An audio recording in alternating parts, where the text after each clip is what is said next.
Welcome everyone to tonight's council meeting. I'm the Mayor, Councillor Jasmine Nguyen. I declare this meeting open at 7 p.m. This meeting is deemed open to the public via an online live stream available through Brimbank City's Council's website. Members of the public will not be recorded in this process. For the first item, which is the opening, please stand for the Acknowledgement of Country.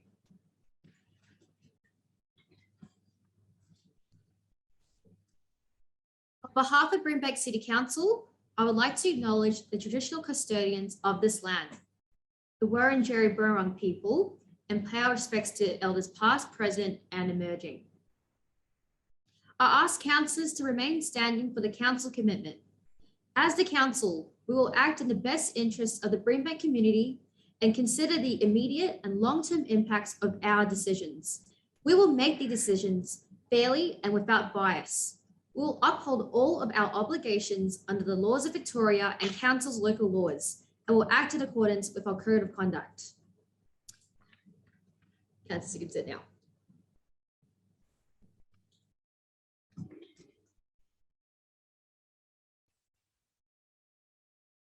Now on to the item of apologies or leave of absence. Councillor Palia has submitted an apology for this meeting. Item 4, disclosure of conflicts of interest. Are there any declarations of conflicts of interest? Okay, there are none. Moving on. There are 3 items to be designated as confidential. May I please have a mover of a motion to designate the items as confidential?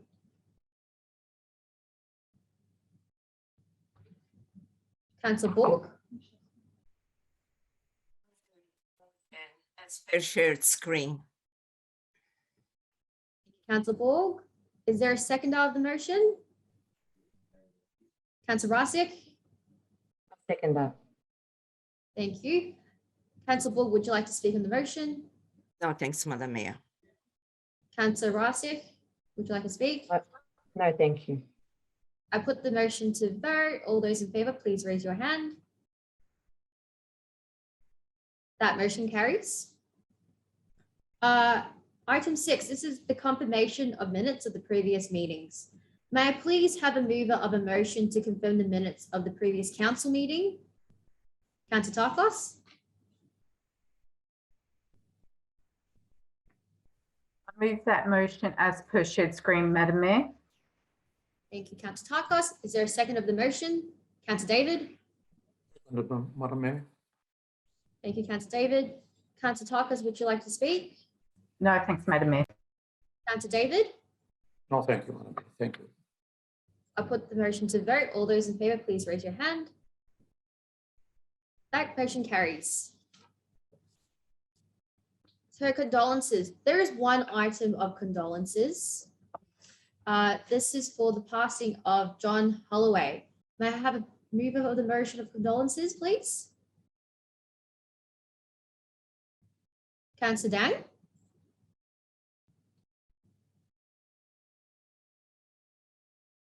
Madam Mayor, I move the motion at the screen.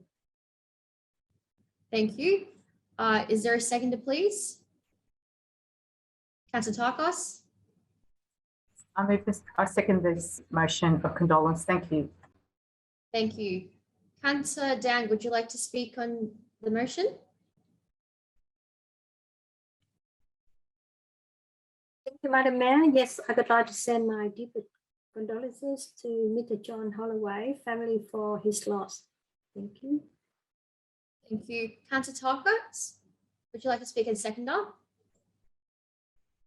You're on mute. Thanks, Madam Mayor. On behalf of the Keilor community, I'd like to acknowledge the passing and the very sad passing of John Holloway, and also acknowledge the contribution, the huge contribution he's made to the Keilor sporting community. And we pay our respects and also sincere condolences to his family. Thank you. Councillor Tarkos, are there any other councillors who would like to speak on this matter? If not, I move the motion to vote. All those in favour, please raise your hand. That motion carries.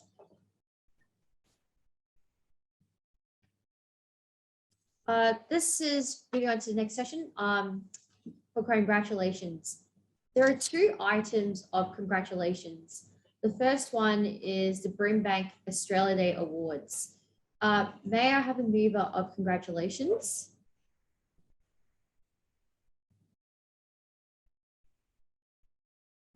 Councillor Borg? I'll move the motion as per business papers, Madam Mayor. Thank you. Is there a seconder of the motion? Councillor Chong? Mayor, Councillor Luke, I thought I'd second that motion of congratulations to the Brimbank Australia Day Award. Thank you. Councillor Borg, would you like to speak? Yes, thank you, Madam Mayor. I would like to congratulate Marian De Leon and Tara Trank for their Brimbank Citizen Award of the Year Award, and Vika Harry and Hayley Bassett for the Brimbank Young Citizen of the Year Award. Certainly great achievers in our community, and congratulations to all of them. Thank you. Thank you. Councillor Chong Lu? Mayor, I just want to reiterate what Councillor Borg said, where we do appreciate their efforts, and well done to them all. Congratulations.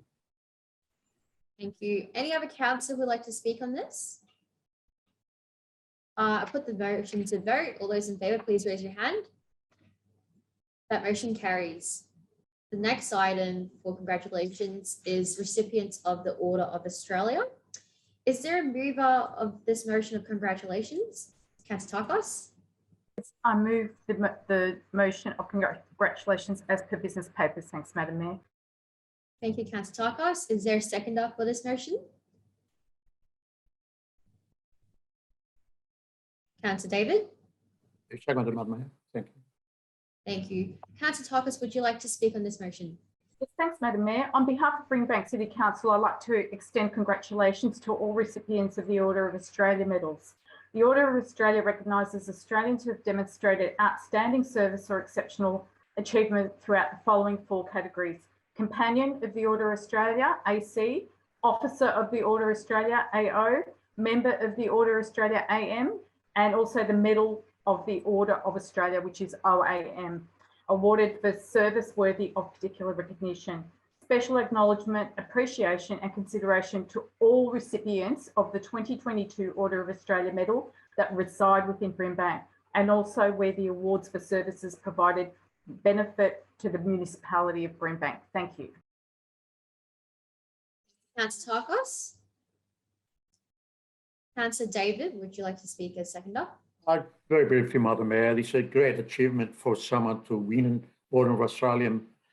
This is an award that creates a sort of interest for families and people that are well known to our communities, and it's once in a lifetime. It's a great thing to happen to them, and well done to those recipients. Yeah. Thank you, Councillor David. Are there any other councillors who would like to speak on this motion of congratulations? Okay, no, I put the motion to vote. All those in favour, please raise your hand. That motion carries.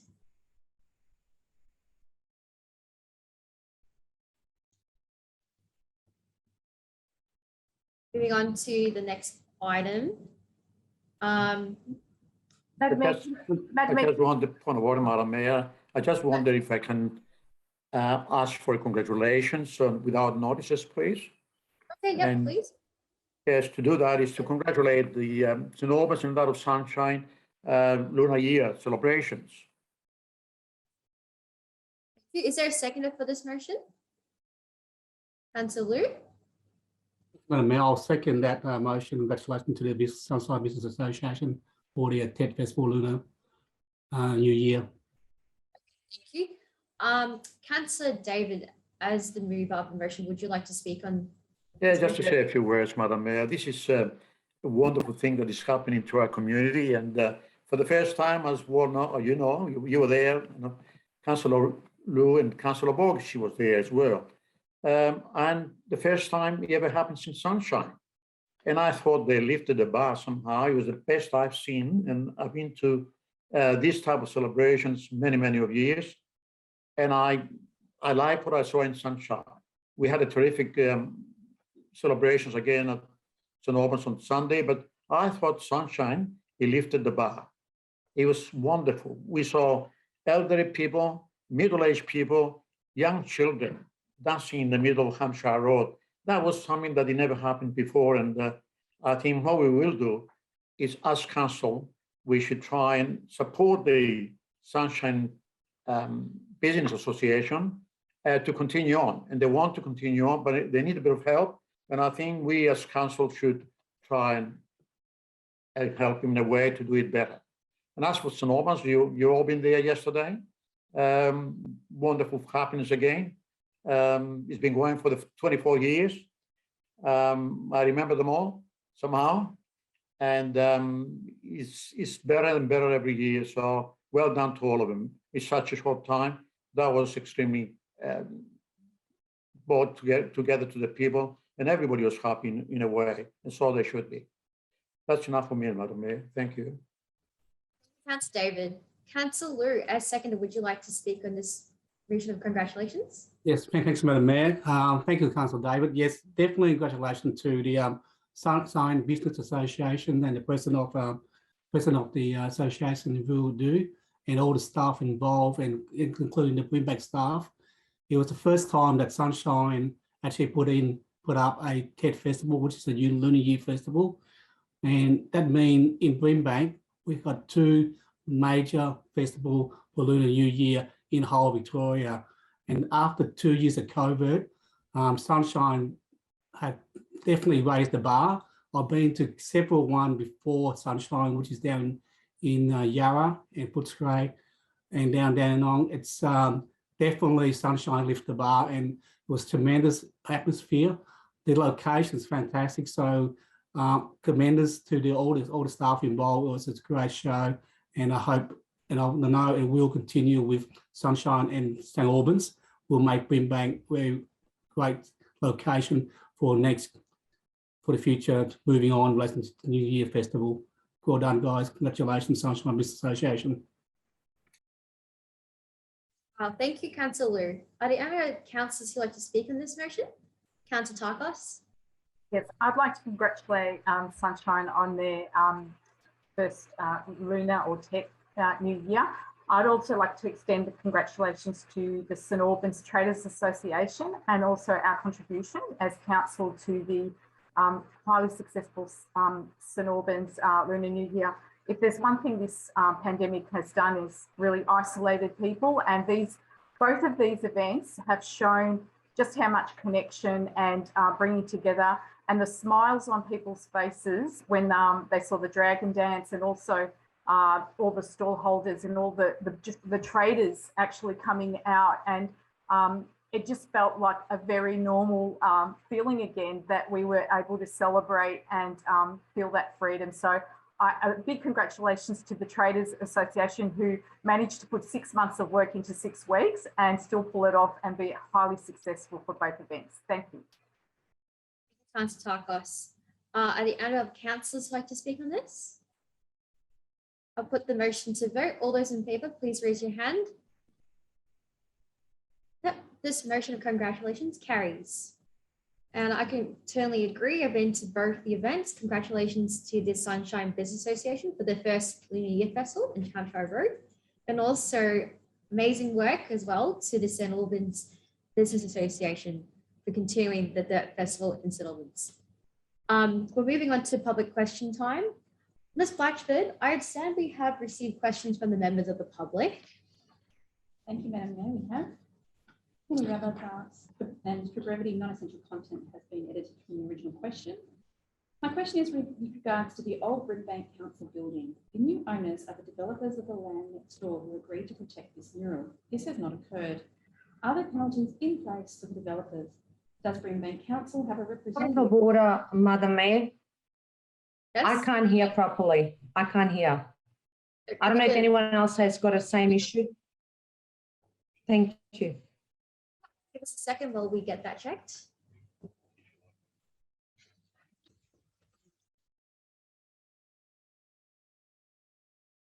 Madam Mayor, I'll start again. Yep. Is that better, Councillor Russell? Can you hear me? Good. My question is with regards to the old Brimbank Council building. The new owners are the developers of the land next door who agreed to protect this mural. This has not occurred. Are there penalties in place for the developers? Does Brimbank Council have a representative who keeps the developers accountable to their agreement of looking after the old Brimbank City Council building mural? A heritage overlay applies to this privately owned site to ensure the protection of heritage as part of any future development. However, unfortunately, the heritage overlay does not require the maintenance of heritage structures, and there are no penalties that apply for allowing a heritage structure to fall into disrepair. However, the redevelopment of the site requires a planning permit, and conditions can be included on the planning permit to repair parts of the building that are damaged or vandalized. All conditions on the permit can be enforced by council. Okay, we have another question from Mark Ilkov.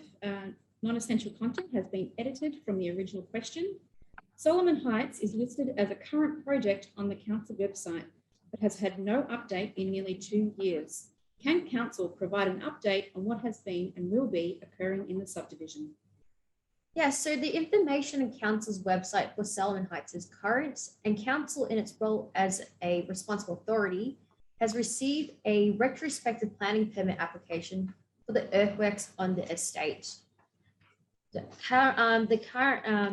application is currently under consideration, and any inquiries about land requirements associated with Melbourne Airport Rail or advocacy by the Grassy Plains Network should be directed to those organisations. We have received another question from Kelvin Bennett. My question is for our Mayor, Councillor Nguyen. In the latest Brimbank news, which came with my rate notice, you are stating getting to net zero by 2030. Is this scope 1, 2 and 3 emissions, plus which specific GHGs are you on about? And what measuring protocol will the council be using so that citizens can check on the results/progress? Yep, so council has set a target of zero net carbon emissions for council's operations by 2030 and a target of zero net emissions for the municipality by 2040. The emissions are currently tracked using a range of tracking tools. There is community emissions data from the Snapshot tool, which is available online at snapshotclimate.com.au. Council emission tracking currently includes scope 1, 2, and 3 emissions. In future years, formal guidelines such as the Climate Active methodology will be followed to enable council to become third-party certified carbon neutral. We have received a question from Jamie Ramsey. Is it time that Brimbank Council was subject to a municipal monitor given concerns that have been raised by residents? The Minister for Local Government has not made an appointment of this kind for Brimbank City Council, nor is council aware of any intended appointment on the Local Government Act 2020. We have received another question from Jamie Ramsey. Given we see some councillors assisting residents and advocating on issues more than others, is it a time this council considered KPIs for councillors to ensure all councillors are representing their wards equally? The role of the councillor is set out in the Local Government Act 2020. Councillors are required to meet their obligations under the Act. The standards of conduct for a councillor in the Local Government Regulations 2020 and the Code of Conduct also speak to the requirements of the councillor role. We've received a question from Jenny Isa. Non-essential content has been edited from the original question. With the ever-increasing developments in St Albans that have layered heat-trapping materials like concrete, brick, steel, what is the council doing to provide a reprieve from the heat for the people of St Albans? Well, Brimbank Council continues to implement the Urban Forest Strategy, which seeks a 30% tree canopy cover across Brimbank, and has recently adopted the Brimbank Tree Policy and Significant Tree Policy to further strengthen greening of Brimbank as a key strategy to tackle the heat island effect. Council's annual street tree planting program has seen the planting of over 7,000 street trees in St Albans since 2011, with further tree planting planned in 2022. Significant tree planting has also occurred in parks and reserves. Council also installs shelters and drinking fountains in parks and activity centres so that residents can have access to water and shade when visiting these places. We have received a second question from Jenny Isa. How many call-outs did council have for dogs in the past month that were lost and scared due to the illegal fireworks in the area? And was it more than last year? In the month of January 2022, 64 dogs were collected by council. But specific data is not available on why the dogs were wandering and needing to be picked up. We've received a question from Stephen Bacon. Non-essential content has been edited from the original question. When will Brimbank Council arrange a public meeting with independent expert speakers who can confirm the residents of Brimbank of the health consequences of Melbourne's third runway? To let you know, council is preparing submissions to both the 2022 draft Melbourne Airport Master Plan and the preliminary draft Major Development Plan for the third runway, which are currently on exhibition. As part of this work, we're planning to undertake targeted engagement with selected Brimbank stakeholders in relation to the noise impacts arising from the airport operations. Brimbank is promoting Melbourne Airport's engagement to our communities and providing access to our facilities. Our own engagement is proposed to be targeted and no public meeting is planned. However, council encourages community members to attend one of the many forums Melbourne Airport are running to learn more about the 2022 Master Plan and Major Development Plan, and to lodge their own submission and direct to Melbourne Airport on the 16th of May, 2022. I've just got a note from our staff. Can we check Councillor Rasik's audio and vision, please? I think she dropped out. I have. Can you hear me now? Yeah, we can hear you. Yeah. Sorry, point of order, Madam Mayor. There is a power outage at the moment in Taylors Lakes and Killerdown, so I'm not sure if it's affecting anyone. Well, good to know. Well, if anything happens, please just let us know. Thank you. Next question. We've received a question from Graham Bloor. Given Development Victoria's stated intention to remove all 300 mature trees on the Canley estate, what steps does council have in place or in planning to guarantee that these trees will not be removed? The trees in question are sugar gums, which are not native to Victoria, and as such, no planning permit or other approval is required from council to remove these trees. Despite this, council strongly encourages the retention of mature trees when they are healthy and do not pose a risk to safety. Development Victoria has submitted their proposed amendment to the Minister for Planning. If the Minister authorises the amendment, council officers will prepare a submission and it would address a range of matters, including any proposed removal of the sugar gums and the importance of tree retention and canopy cover. We received a second question from Graham Bloor.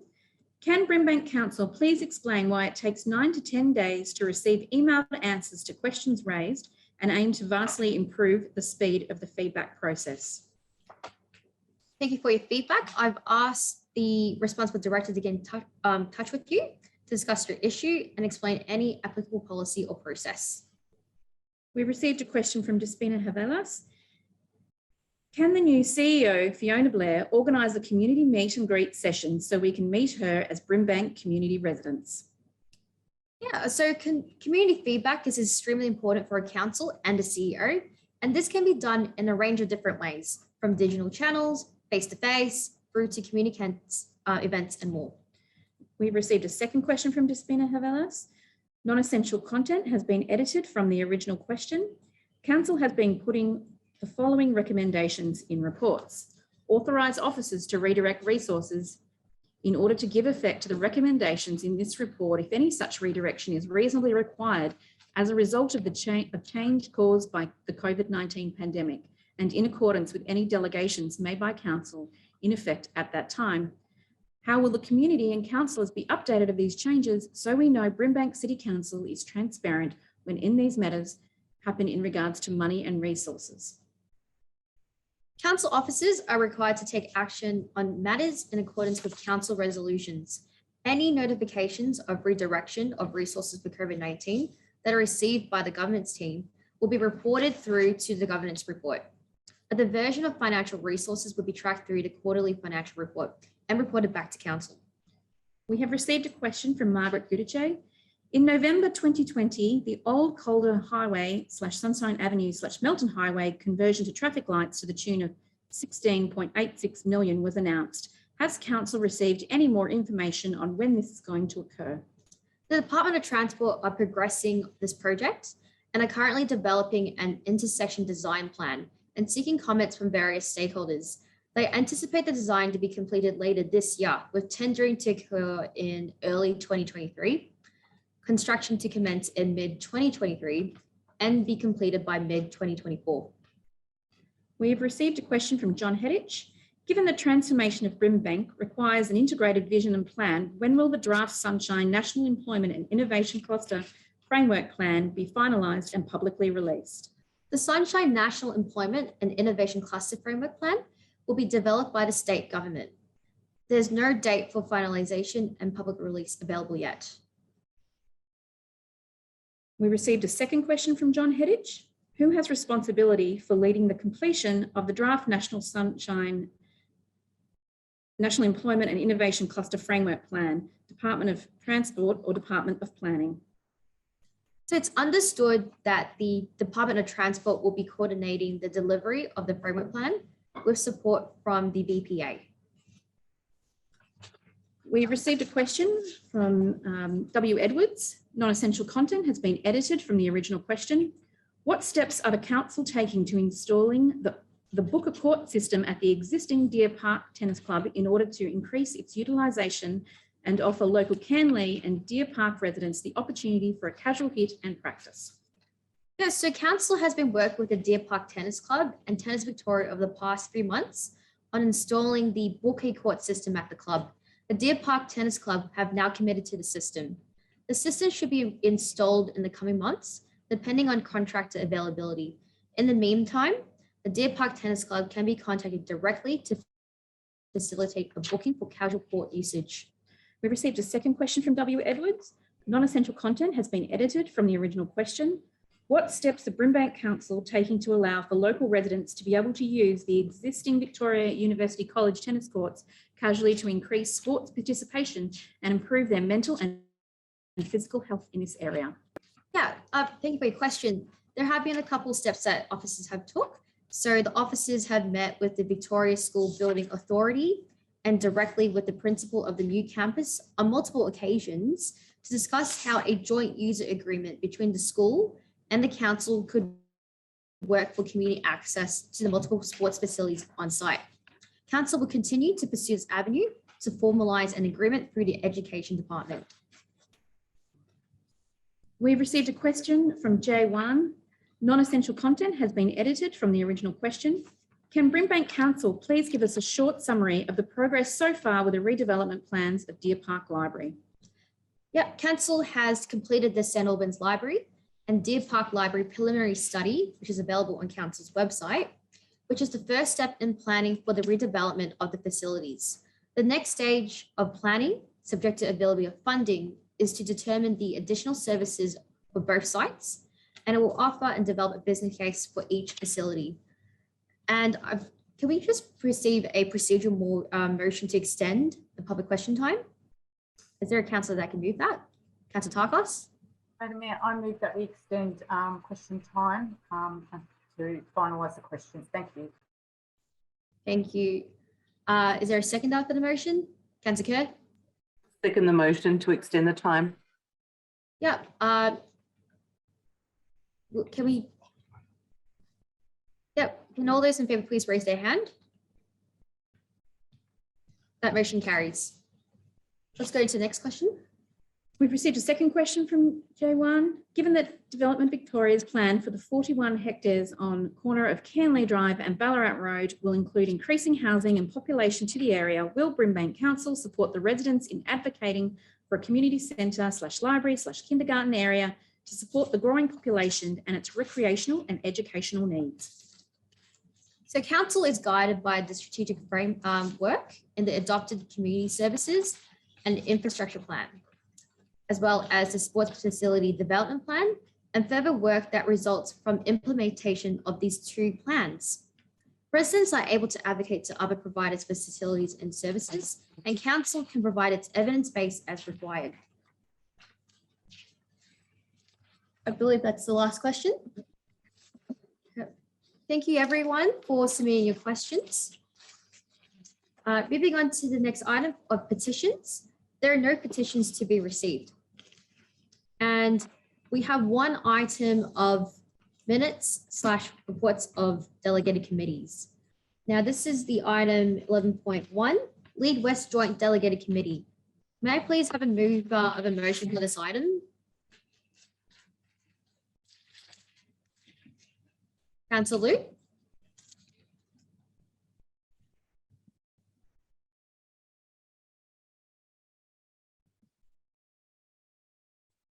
Sorry, I move the, as per this paper on the share screen, Madam Mayor. Thank you, Councillor Liu. Is there a second of the motion? Councillor Dang?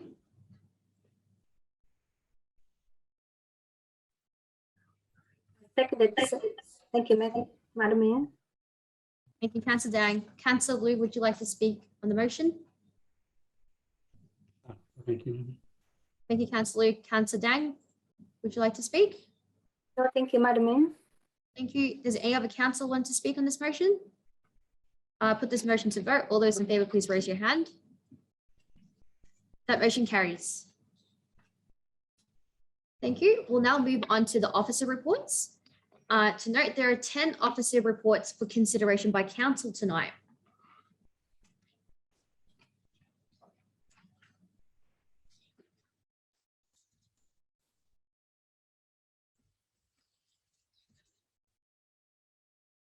So this report is number 12.1, which is the planning activity update and delegate decisions and planning scheme amendment updates for December 2021 and January 2022. Can I please invite Director Mr. Calvin Welsh to present the report? Thank you, Madam Mayor. The purpose of this report is to provide Council with information on the status of planning permit application trends in planning approvals in Brimbank, decisions made under delegated authority in December 2021 and January 2022 regarding planning permit applications and other matters. And this month we have a new inclusion regarding the status of current planning scheme amendments. The officer recommendation is that Council notes the planning activity update and delegated decisions as per attachment 1, and also notes the planning scheme amendment summary for December 2021 and January 2022 at attachment 3. Thank you, Madam Mayor. Thank you, Mr. Welsh. Councillors, are there any questions for the Director? Councillor Lancashire. Thank you, Madam Mayor. Yes, I do have a question. In the section under Planning Scheme Amendment Summary, there's a reference to Amendment C212, former Sunshine landfills, and it is noted that the Council adopted this in the 16th of March 2021 and lodged a request for the Minister to approve the amendment on the 24th of March 2021. It is now coming up to a year that this has now been sitting with the Minister. My question is there any understanding as to why the Minister is taking so long to approve this amendment? Through you, Madam Mayor, no, we have no detail available in regards to that. We do understand that the matter is under consideration by the department. Thank you, Madam Mayor. Councillor Lancashire and Mr. Welsh. Any other questions? All right, is there a mover of a motion? Councillor Lancashire. Thank you, Madam Mayor. Yes, I move the officer's recommendation in the report. Thank you. Is there a seconder of the motion? Councillor Kerr. I second the motion as per the business papers. Thanks, Councillor Kerr. Councillor Lancashire, would you like to speak on the motion? Yes, thank you, Madam Mayor.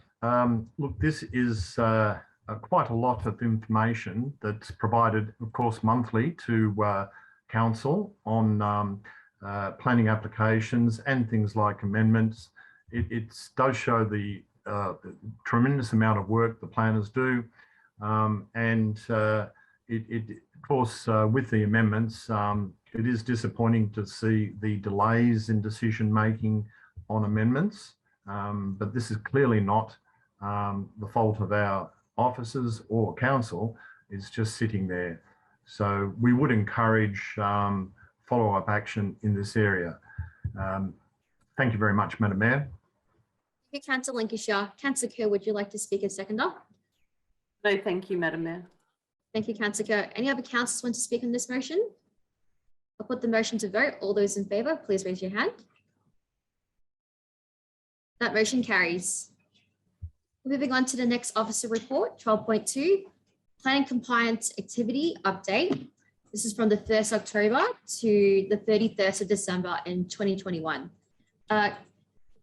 Can I please invite Mr. Kelvin Walsh to speak on this report? Thank you, Madam Mayor. The purpose of this report is for Council to note and receive an update on the planning compliance activity undertaken for the period you mentioned, and the officer's recommendation is that Council notes the compliance activity report as included in the business papers. Thank you, Madam Mayor. Thanks, Mr. Walsh. Councillors, any questions for the Director? There are no questions. Is there a mover of a motion? Councillor Lancashire. Thank you, Madam Mayor. Yes, I would like to move the officer's recommendation in the business papers. Thank you. Thank you. Is there a seconder? Councillor Rossi. I second it for business papers. Thank you. Councillor Lancashire, would you like to speak on the motion? No, thank you, Madam Mayor. Thank you, Councillor Lancashire. Councillor Rashid, would you like to speak? No, Madam Mayor, thank you. Thank you. Any other councillors want to speak on this motion? If not, let's put this motion to vote. All those in favour, please raise your hand. That motion carries. Thank you. On to the officer report 12.3. This is the planning application P423/2021 for 15 Vincent Street in Deer Park. Mr. Walsh, can you please present on this report? Thank you, Madam Mayor. The purpose of this report is to provide Council with an assessment of the planning application P423/2021 for the construction of 3 double-storey dwellings at 15 Vincent Street in Deer Park. The officers recommend that Council issues a notice of decision to grant the planning permit for the construction of the dwellings, subject to a range of conditions that are detailed at attachment 5 to this report. Thank you, Madam Mayor. Thank you, Mr. Walsh. Councillors, any questions for Mr. Walsh? There are no questions. Is there a mover of a motion? Councillor Lancashire. Thank you, Madam Mayor. Yes, I would like to move the officer's recommendation in the business papers. Thank you. Thank you, Councillor Lancashire. Is there a seconder of the motion? Councillor Liu. Mayor, I'll second the motion, Madam Mayor. Thank you, Councillor Liu. Councillor Lancashire, would you like to speak on the motion? Yes, thank you, Madam Mayor. Certainly we have a very detailed and complex report provided by the officers, and we thank them for that.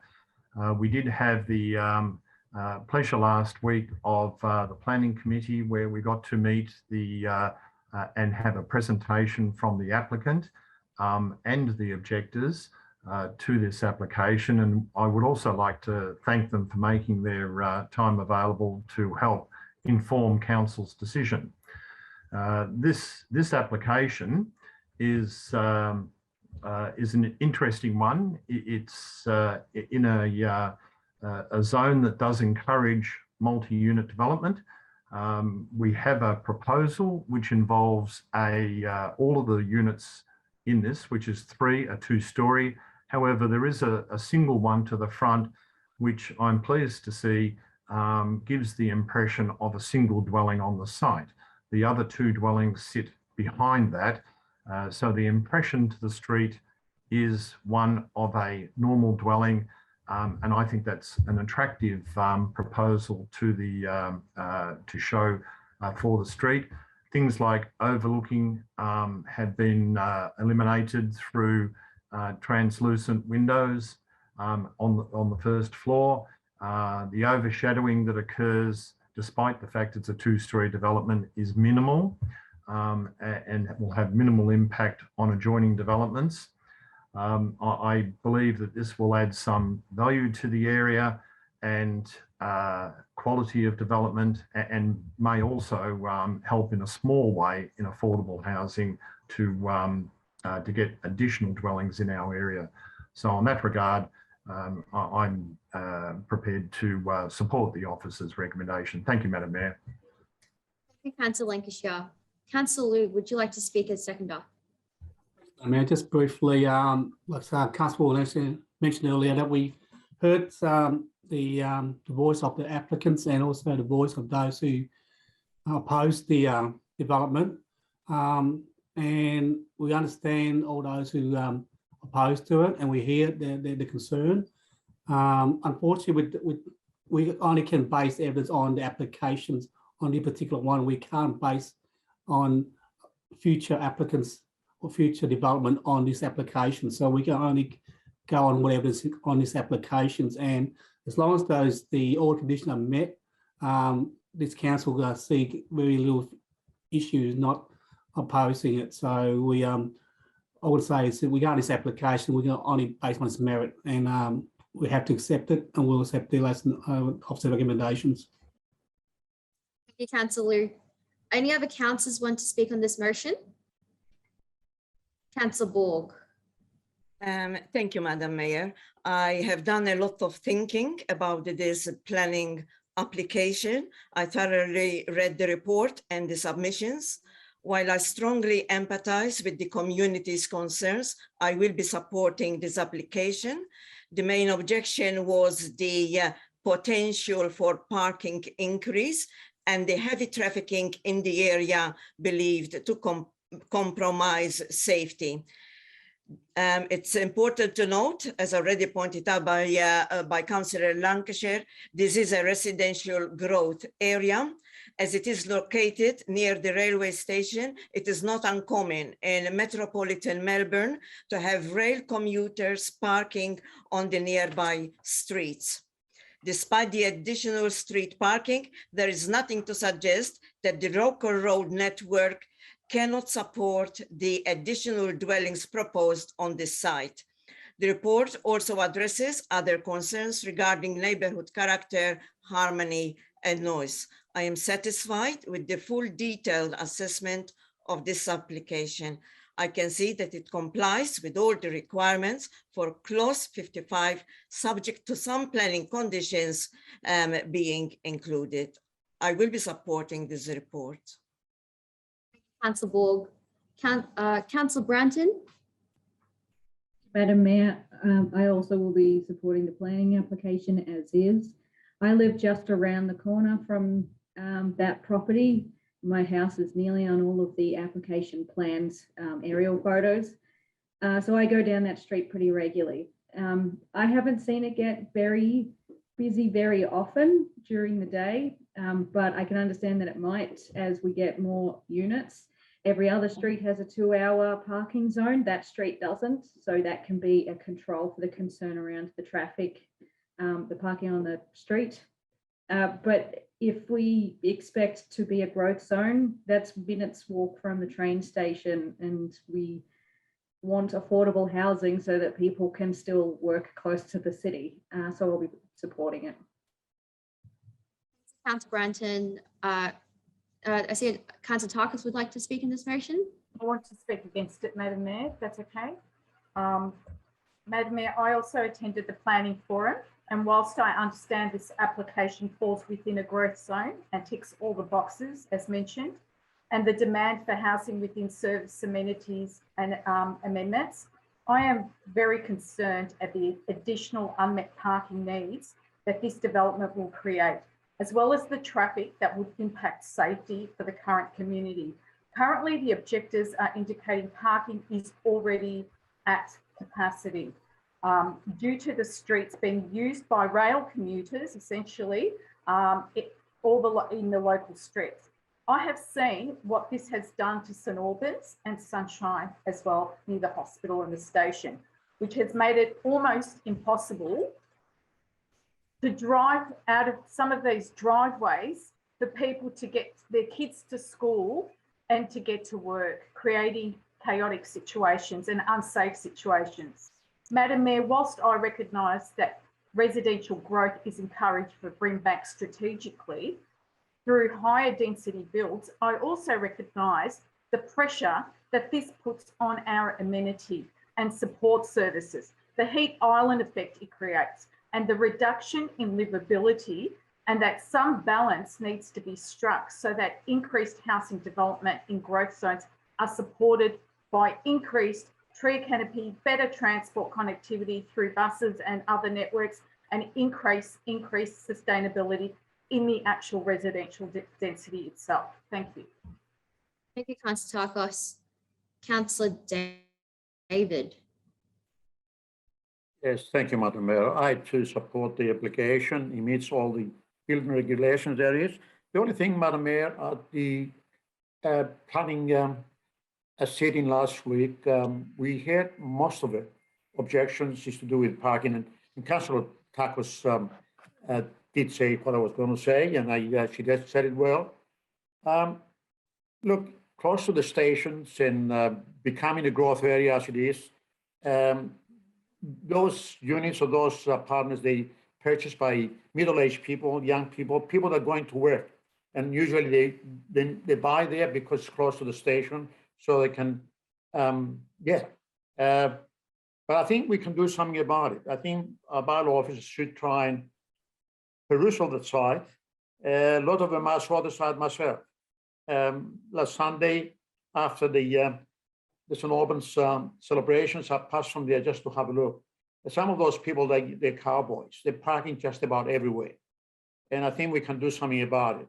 Work a couple of those people, and then they will not do it again. So they can learn. But it's always ways to fix things right as that. So apart from the building, as I said, I support it. It meets all the applications and all the regulations of building. So to me, I'm happy to support the report, Madam Mayor. Thank you. Councillor David. And I see Councillor Dang would like to speak on this motion. Thank you, Madam Mayor. As the ward councillor for Grassland, I'm very appreciative for the resident who has raised their concern on the application for the development at 15 Vincent Street, Deer Park. I have driven around the area and have carefully read the report and also read the official comments on the report. I understand that the change would not be pleasant at all, and I have experienced that when moving to the unit. The noise, the traffic are all annoying.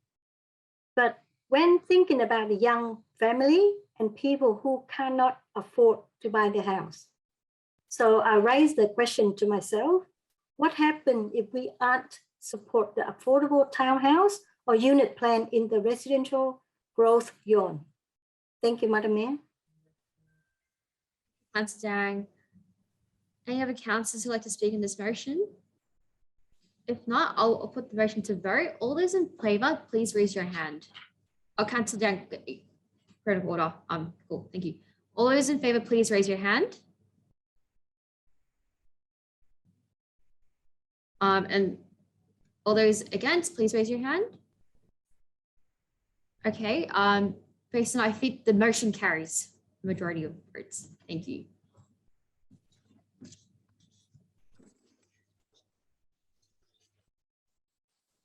We'll move on to the next report. This is 12.4, draft submission to inquiry into the protections within the Victorian Planning Framework.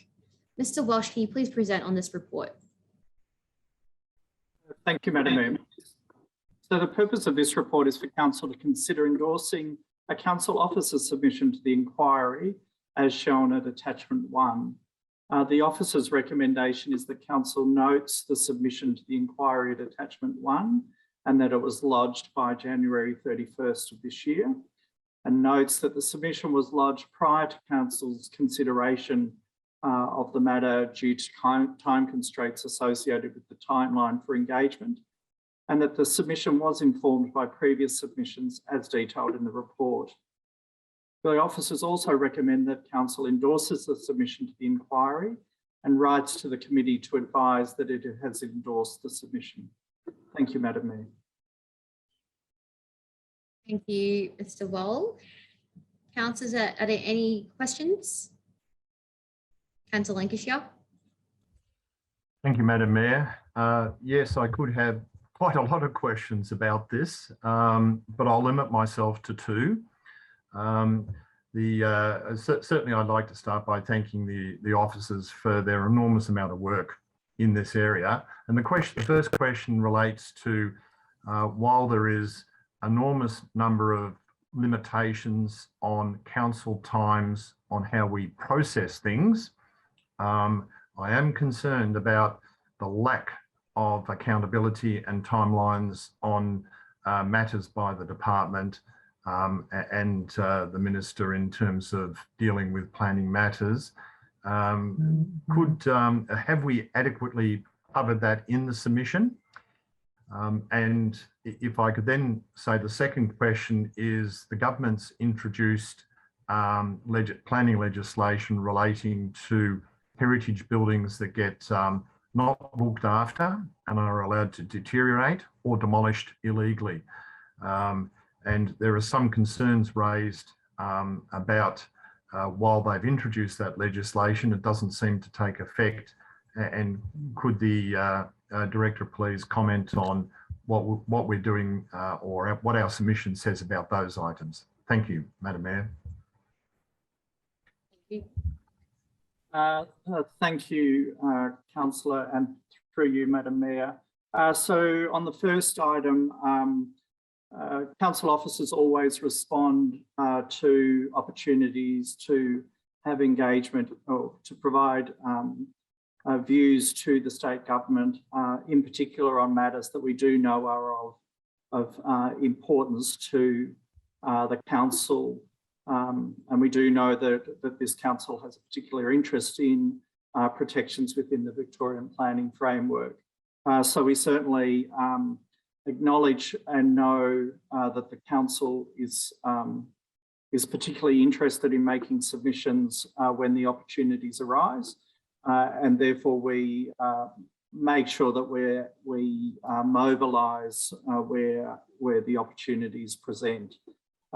We do make comment in the submission in regards to timeframes within the state government, with regards to submissions to things of this nature, and where the timeframes are particularly compressed, we ensure that we rely on prior submissions that council has made and other policy platforms that council has already made decisions on in terms of informing the completeness of our submission.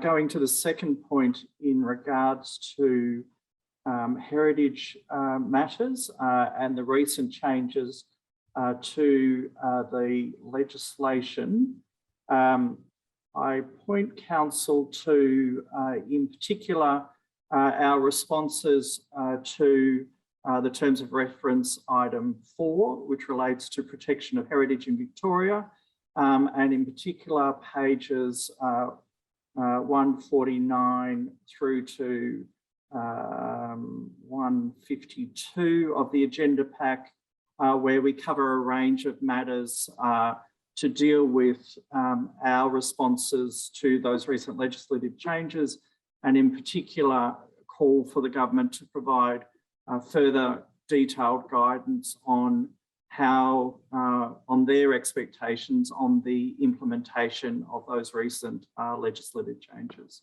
Thank you, Madam Mayor. Thank you. Councillors, any other questions for Mr. Walsh?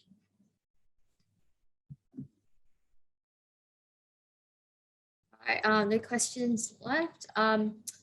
Councillors, wait, is there a mover of a motion? Councillor Brunton. the motion as per business papers. Thank you, Councillor Branton. Is there a seconder of the motion? Councillor Lancashire. Thank you, Madam Mayor. Second the motion. Thank you. Councillor Branton, would you like to speak on the motion? Yeah, just to say that the top two, or maybe not priorities, but the first two things that this submission speaks to is better controls and protections for environmental and biodiversity values. And the second one was affordable housing, which it had in a later report, we've got an identification of 4,000 homes that we don't have that we need within Brimbank. So this is a tool to get those homes because there are approximately 5,000 people possibly that are experiencing homelessness within Brimbank. This is a really powerful tool to try to, house people. My personal favorite one is to increase, recommendation in the submission is to increase the penalties for illegal clearing. I like that a lot. I want to find people who cut down beautiful trees lots more money. Big thank you to all the officers that worked on this. It's a joy to read this submission and I totally support it. Councillor Branton, Councillor Lancashire, seconder, would you like to speak on the motion? Yes, thank you, Madam Mayor. I would like to endorse the comments made by Councillor Branton on that. There's not very often do we get an opportunity to contribute on these very important issues. And as Councillor Branton has mentioned, the high cost of housing, environmental sustainability, delivering certainty in the planning process, protecting heritage, and ensuring residential zones are delivering the type of houses that communities want. And then there's certainly a huge body of work the council has done, which formed part of that submission from our 10-year social affordable housing strategy, submissions to the parliamentary inquiry into homelessness, planning for Victoria's green wedges, the improving the operation of Res Code, the Western Metro Land Use Framework Plan, which we've seen, planning and building approvals process, ESD roadmap, which is the environmental sensitive design roadmap, greening and cooling provisions, and legislative inquiries into the ecosystem of decline in Victoria. We've made submissions on all those things and all those things have gone into that. So the timeline unfortunately meant that we weren't able to consider this and resolve it before it had to go in. But I am certainly, given the massive body of work that has been done by our officers and this council in these areas, that our submission, as Councillor Branton has pointed out, is excellent, and happy to endorse the submission that's been put in by the officers. Thank you, Madam Mayor. Thank you, Councillor Lancashire. I see Councillor Borg would like to speak on this motion. Thank you, Madam Mayor. I want to reiterate what Councillor Branton and Councillor Lancashire said. This is a very important document and it's great to see it coming towards us for endorsement. Important to note that Council has prepared a number of submissions on planning and other related reforms during 2020 and 2021. As already mentioned, it addresses the issue of accessing affordable housing, including social housing, the avoidance of loss of native vegetation, limited opportunities for community input into significant projects due to exemptions from planning scheme requirements, the need for state government funding to support heritage protections, and the long-term strategic planning for housing and neighborhood character in Brimbank. I commend the work that has been done on this submission, and I will support the report. Thank you. Councillor Borg. Any other councillors would like to speak in this motion? Not, I put the motion to vote. All those in favor, please raise your hand. That motion carries. We're now moving on to this officer report 12.5. This is the governance report for February 2022. I would like to invite Director Mr. Dan Hogan to present this report. Thank you, Madam Mayor. The governance report is a standing item within the monthly council meeting agenda. It's predominantly a summary of recent governance and operational activity written in compliance with the Local Government Act of 1989 and 2020. Thank you, Madam Mayor. Thank you, Mr. Hogan. Are there any questions for the Director, councillors? There are no questions. Is there a mover of a motion, please? Councillor Tarkos? I move the governance report as per business papers, Madam Mayor. Thank you, Councillor Tarkos. Is there a seconder of the motion? Councillor Dang? Motion, thank you, Madam Mayor. Thank you, Deputy Mayor. Councillor Tarkos, would you like to speak on the motion? Madam Mayor, I just wanted to speak briefly on behalf of my own attendance at the St Albans Partnership Group meeting, of which I'm involved in. I did raise at that meeting in December issues in regarding to safety in Errington Reserve and the increase of antisocial behaviours. And I have continued that dialogue with police subsequently this week about addressing the issue, and they are saying that there are improvements with a lot more resources coming that way. Another issue was also the illegal selling of goods on Alfreda Street, and whilst I realise that that's a police matter, it does intersect with breaching local laws as well. So people have seen an increase in this and noticed that these people are constantly present and creating a lot of, I guess, fear amongst shoppers as well. And to the topic of community recovery grants, which is also in the governance report, I would like to congratulate this council for reaching out across Brimbank to all parts of Brimbank in providing the very important recovery grants. I would really strongly consider that this council consider increasing recovery grants and business micro grants for the community. I think that we can see from the festivals and the events that our community has been organising since the pandemic, it's really done a lot to help the cohesion of our community, and even cultural festivals, I think have gone a long way in supporting our community, but also the business grants.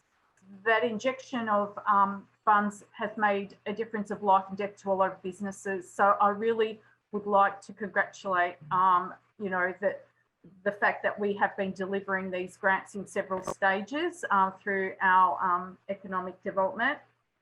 I've been approached by many community members, and a lot of them are saying that they want more street activities, more festivals, more activation. So I congratulate the governance report in outlining all the recipients, and hope that we continue to grow that area for our community. Thank you. Councillor Tarkos. Councillor Dang, as seconder, would you like to speak on the motion? Thank you, Madam Mayor.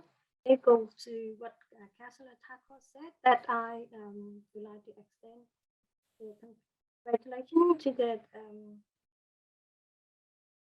government report, and also thank you to the team who had worked hard. Thank you.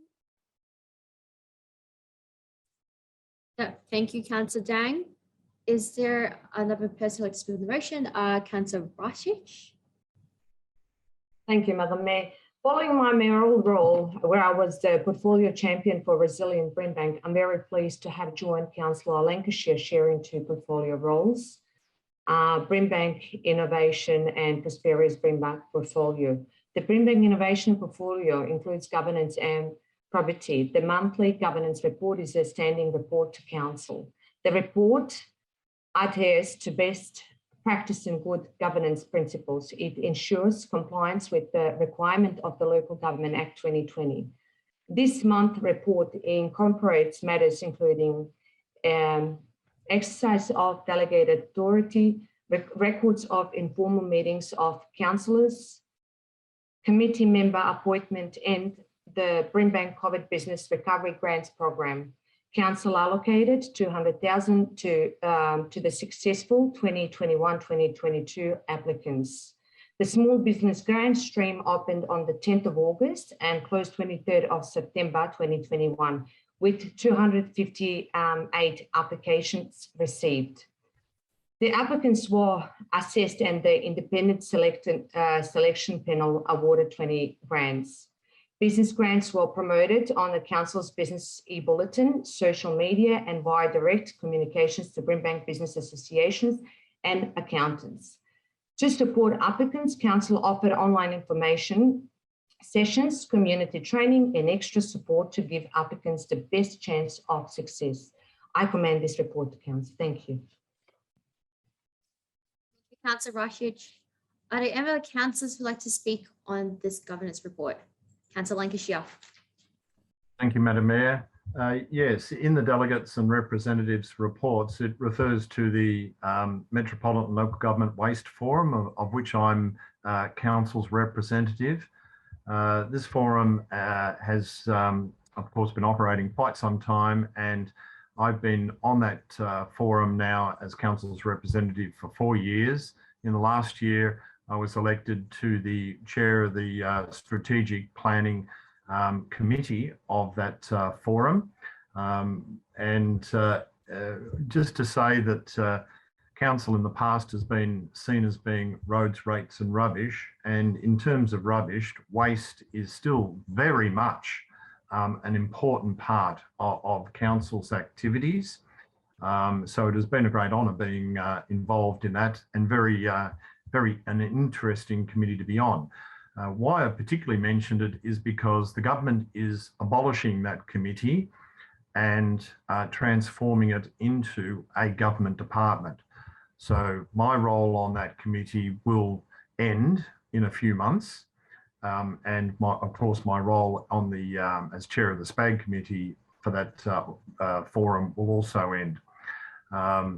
It has been very valuable, I think, for council to have that forum, to have a say in waste management, and I think has made a huge contribution to those waste issues. It is certainly with a degree of trepidation that we're no longer having that say, and it is being absorbed into a government department. So I have concerns about the future, but would congratulate all the councillors and staff of the Metro Waste Forum for all the work they've done in trying to take us through this very complex area and improve waste management in Melbourne and Victoria. Thank you, Madam Mayor. Thank you, Councillor Lancashire. Any other councillors like to speak in this motion? All right, I'll put the motion to vote. All those in favour, please raise your hand. That motion carries. We'll now move on to Officer Report 12.6. This is regarding the appointment to portfolios and committees. Mr. Hogan, can you please present this report, please? Yes, Madam Mayor. This is an annual report in which, to comply with the terms of reference for various council committees and portfolios, council must appoint councillor members. This is not an exhaustive list of council committees or portfolios within the recommendation, Madam Mayor, but rather only those that require appointment. Thank you, Madam Mayor. Thank you. Councillors, are there any questions for this report to Mr. Hogan?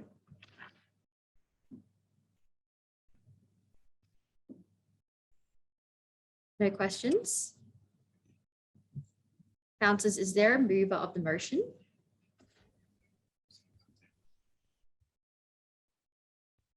Councillor Kerr? I move the motion as per the business papers, Madam Mayor. Whatever, just wait a second. I think they need to show stuff on the screen.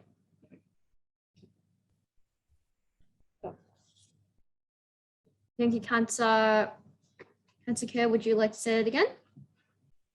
I move the motion as per the business papers on screen. The screen, thank you. I'll just take a minute to get it in. Thank you. Councillors, is there a seconder for this motion? Councillor Tarkos? I second the motion as per business papers as well. Thank you. Thank you. Councillor Kerr, would you like to speak on this motion?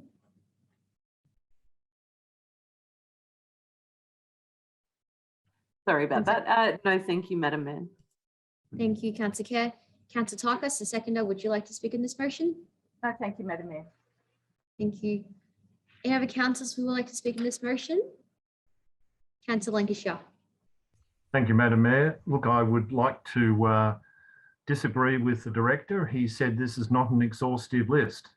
I certainly believe it is an exhaustive list. It does show a massive amount of involvement by councillors in a huge array of public organisations, committees that take up many, many hours of our time. And it is done with great enthusiasm by councillors. So I think it does, the list does demonstrate just this incredible effort the councillors put in to help make this community work and work well. Thank you, Madam Mayor. Councillor Lancashire. Any other councillors like to speak on this? If not, I'll just ask the staff to show on the screen again, because it's a big amount of text before we vote. Thank you.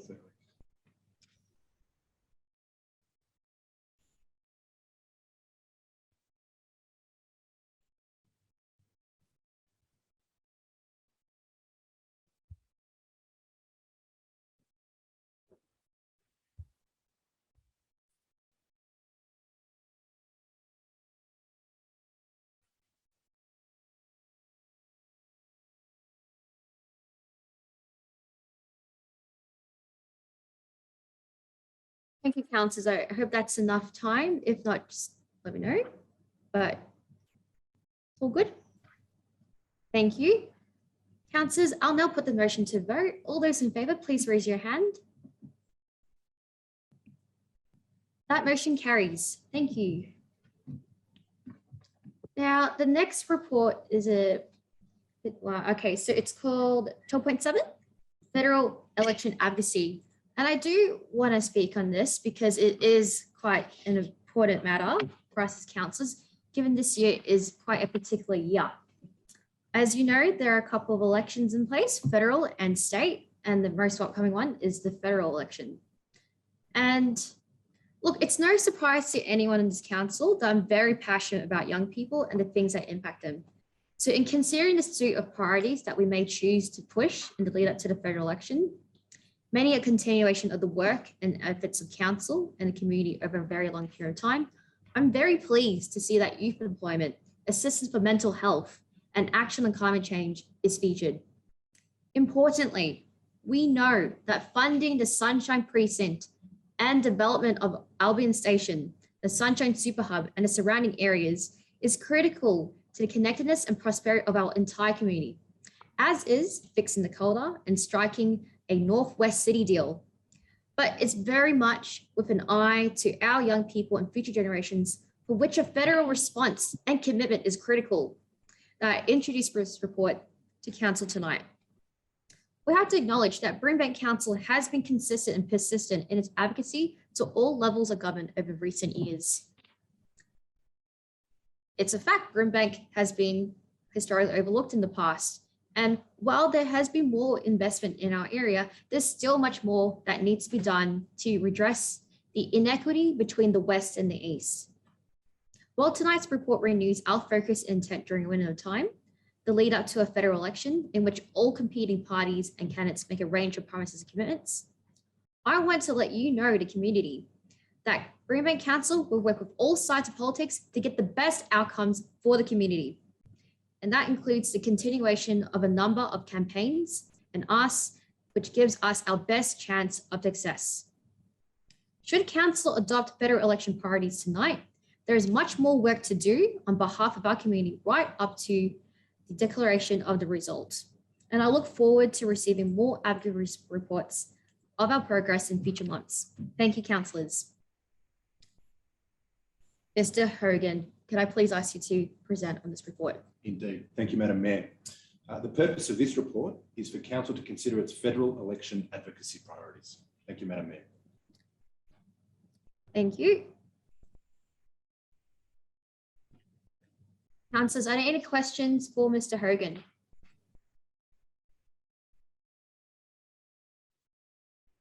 No questions?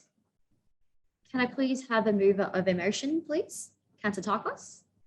Madam Mayor, I would like to move the motion, but I would like to add an amendment to the motion.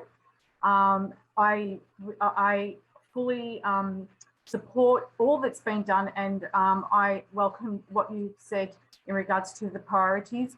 But I believe that we should add that council should consider in the future to please put in the master plan, the Melbourne Airport master plan, and also the MDP, which is the major development plan for the third runway, as a important priority at a federal level, as well as it falls under a federal jurisdiction.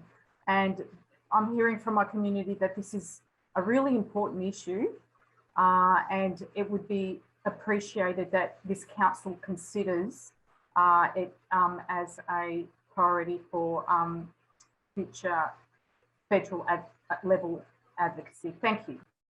Thank you, Councillor Tarkos. Is there a seconder for this motion? Councillor Kerr? I second this motion. Thank you. Yep, councillors, this is the motion that is proposed.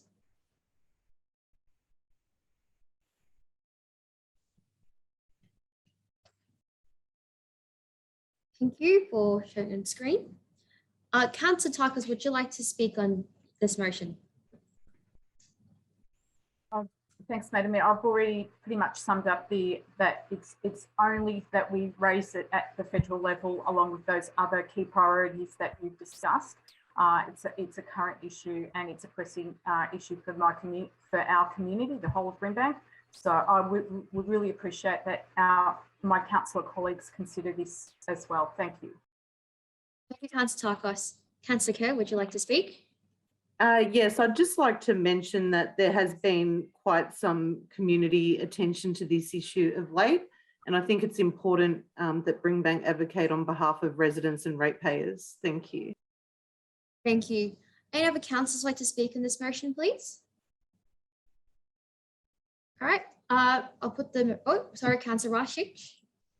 Sorry, I just wanted to ask Councillor Tarkos in which way she wants council to advocate if we put this through.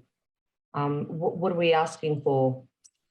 Well, that's going to be something, as I said, I would like it to be considered by the advocacy. We've already, those people that attended the briefing last week would have listened in on the airport having a discussion with us. And I think it's important that we take what the airport says on board, but we also take what our community says on board. And our community at the moment is quite concerned about the impacts of the airport. And I believe in the past, the airport was an advocacy issue at federal level that we discussed. So this would be highlighted, I guess, with the consultation that's currently happening, the 90-day period of consultation. Our community is hoping that when we do meet with federal representatives, that we also discuss the concerns raised by the community about the impacts. Thank you. Yeah, I'm good with that. Thank you. Sorry, Councillor Good, did you have a question or? Oh, I just wanted to also answer Councillor Razik's question. Am I able to provide feedback on that? I guess just to articulate what we are seeking in advocacy, it would be for some further funding to assist the local community that is being impacted by the third runway, i.e. soundproofing primary schools, high schools in the area, and, you know, some other health issues that will occur inevitably. So I guess you know, the agenda for advocating is to seek some further funding for our community. Okay, no, I don't have a right to reply. I just wanted to ask Councillor Takis because that's what we spoke about the other day. And I'm quite happy with that because that's something that I would support anytime. Thank you. Thank you. All right, all councillors in favour, please raise your hand.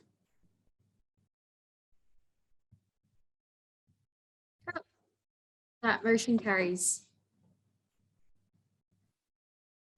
Now, moving on to Officer Report 12.8. This is for registered Aboriginal parties in Brimbank.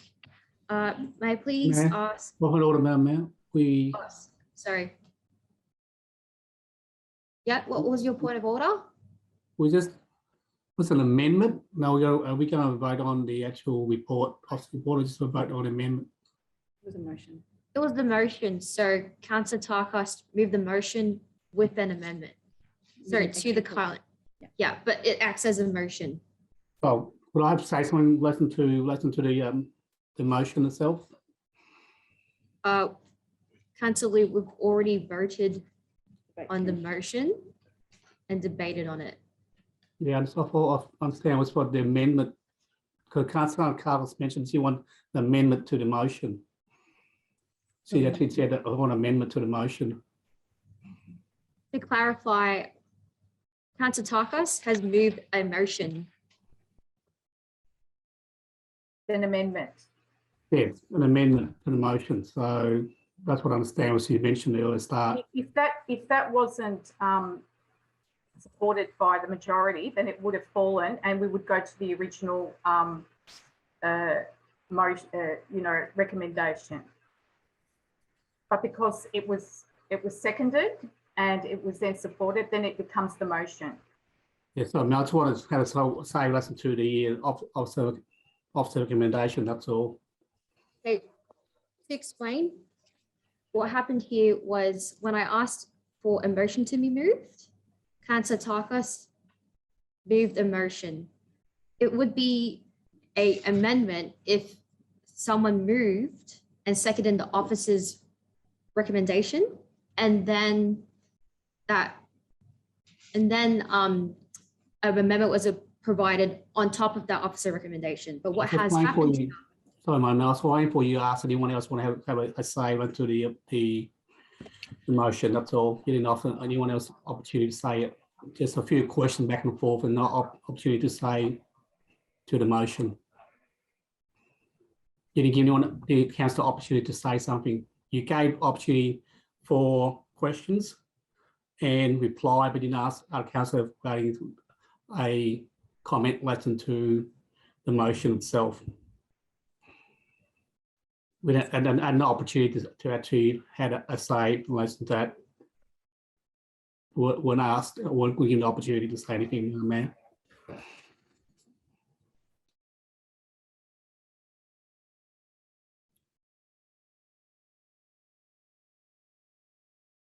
You're on mute.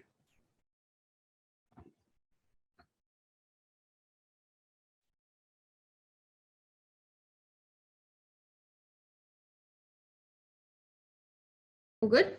Can you all hear me? Yeah, now I can. Councillor Liu, with your point of order, we're just going to take a moment to consider it, and I'll talk to the government staff. Thank you.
Hi, councillors. Can you all hear me? All right. So, Councillor Liu, to explain what has happened, Councillor Tarkos has moved the motion. The motion contains the officer's recommendation with an addition to include the third runway and Melbourne Airport Master Development Plan.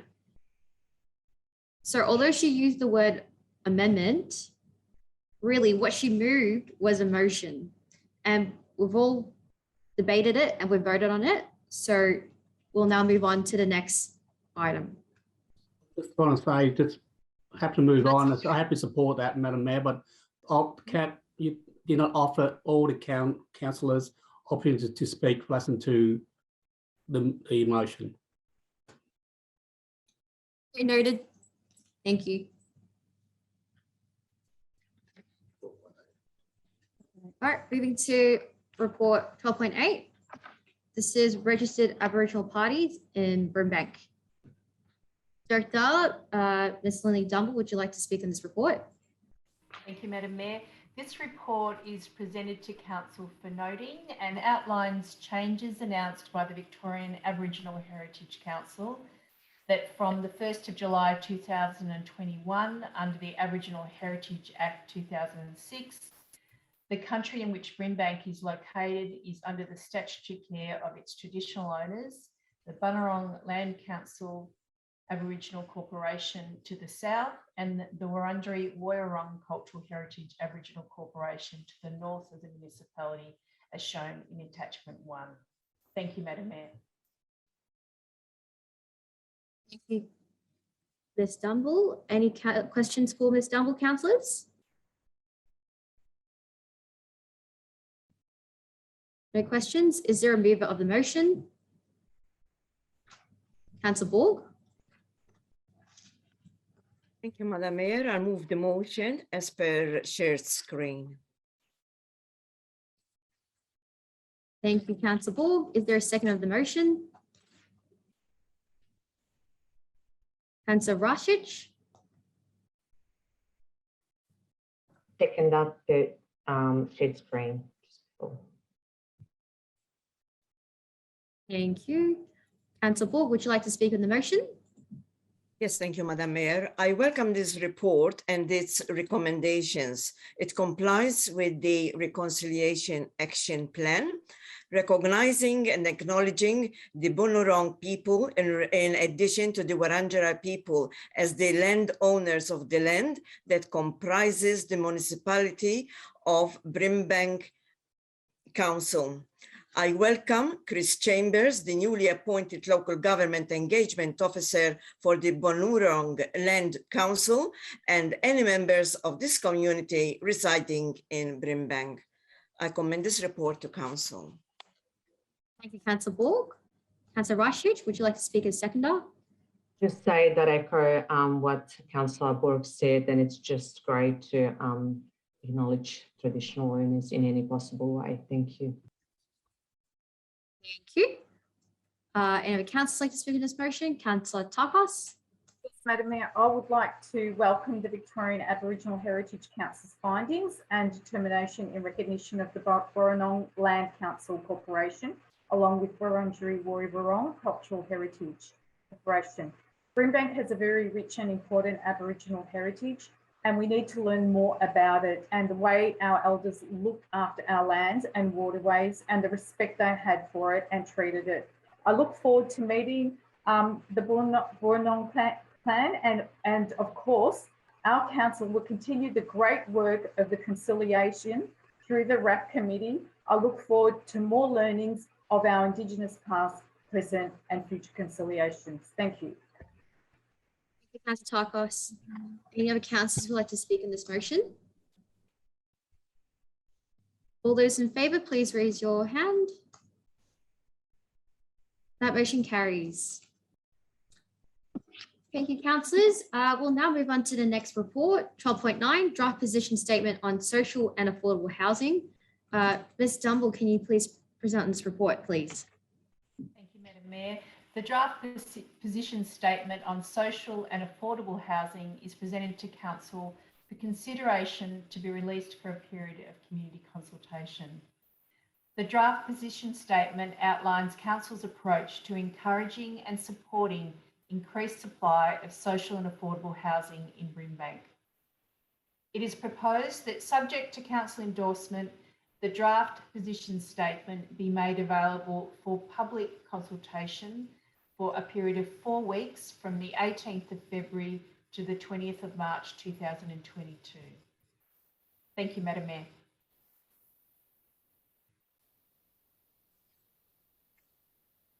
Thank you. Councillors, is there any questions for the Director?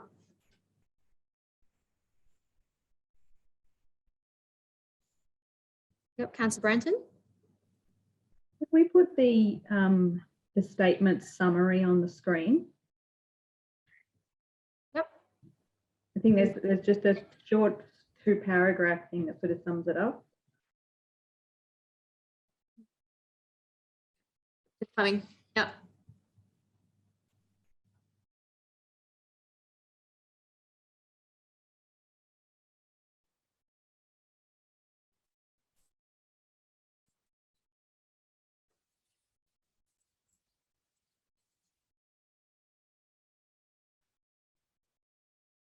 Statement of intent.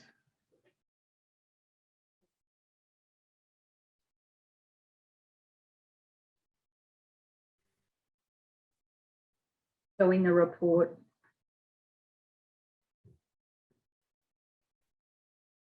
page 5 of the report.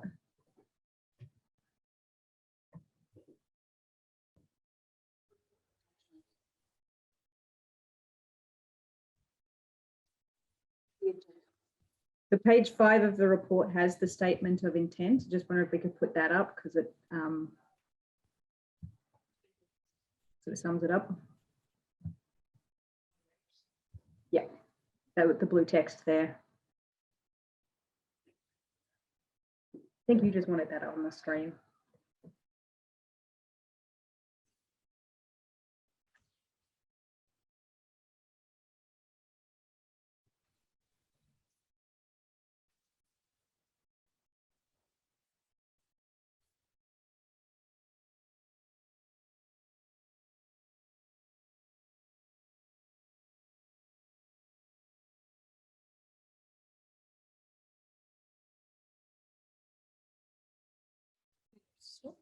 Yep, is that good? That is the statement of intent on the screen.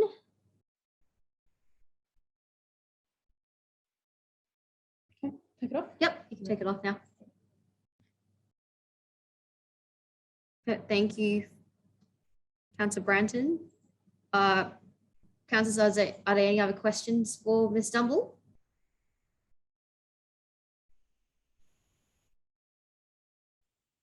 No other questions? Okay, is there a move of a motion, please? Councillor Branton. Move the motion as per the report. Thank you, Councillor Branton. Is there a seconder of the motion? Councillor Borg. Second the motion as per share screen. Thank you. Thank you. Councillor Branton, would you like to speak on this motion, please? Please, Madam Mayor. The social and affordable housing is really important to me. For one, I'm a new homeowner, a house buyer. I wouldn't be able to afford to buy a house in Brimbank without initiatives that create affordable housing. And that's the story for most people my age. On top of that, for most of my adult life, I have lived under rental stress. More than 90% of my income has gone to rent, and I've struggled to get income support. So I'm not used to being able to comfortably pay my rent. Having a statement like this is demonstrating that councils not just fluffing around and saying that we are worried about homelessness. This is saying that we're actually going to do things about it. It's a direction, but it's also something that we can build on, and hopefully we'll build into something more concrete. It's why whenever I am such a big supporter of dense housing, because according to that statement of intent, we don't have 4,000 homes that we need, and we only get that by adding bit by bit. Every little bit of units adds to that, and we'll have homes for people, because you can't do anything unless you've got a home. You can't get a job if you don't have a home. It's impossible. So I'm really thankful to the officers for creating this piece of work. I really support it. Councillor Branton, would the seconder like to speak to the motion? Yes, thank you, Madam Mayor. Over the years, affordable housing in Brimbank has been going from bad to worse. Indeed, this municipality has the highest rate of homelessness and is very much on the increase. So is social housing, waiting lists, and housing stress. In May 2020, Council commissioned an affordable housing research project. Among other things, it included a detailed affordable needs assessment, which estimates a current shortfall of more than 4,000 social and affordable housing dwellings in Brimbank, as mentioned by Councillor Branton. I would say this is a conservative estimate, considering the financial impacts of COVID. This research project helped to inform the development of the draft position statement. It outlines 3 core roles that Council can play: advocate, facilitator, and planner. It therefore provides Council the ability to pursue a range of pathways to encourage and support increased supply of social and affordable housing in Brimbank. I am very much looking forward to the community's feedback during this consultation. Thank you. Thank you. Any other councillors like to speak on this motion? Councillor Lancashire. Thank you, Madam Mayor. I would certainly endorse the words of Councillor Branton and Councillor Borg on this motion. I recall 5 years ago, I was aware that there was homelessness in Brimbank, but didn't really see much of it, or didn't, in fact, back then see any of it. Over this time, we've all increasingly seen a more obvious exposure on the streets of homelessness, and shockingly, within a couple of weeks back now, on riding around my estate, which I've always seen as being a very comfortable area, I actually passed by a lady sleeping rough on a vacant block. And I guess if it's reached every corner of this municipality, it truly has become a huge issue. It's not just people sleeping rough in cars, but to sleep rough on the grass on a vacant block near where I live is truly shocked me. I guess I've sat through several briefings now about the issues, the facts, the figures, and I think we've all become convinced of the scale of this problem and the need to do things. I think certainly we need to have this report. We need to have consultation. However, I would flag at this stage that I very much see this as the start of the conversation. I have very strong views in this area as well, and I believe we should be establishing a community board for affordable housing and social housing. And I also strongly believe that we should have clear council policies that where we have rezonings, as other councils do, that we seek to get 10% of that development as part of affordable housing to be added into that community board to set up for us to control.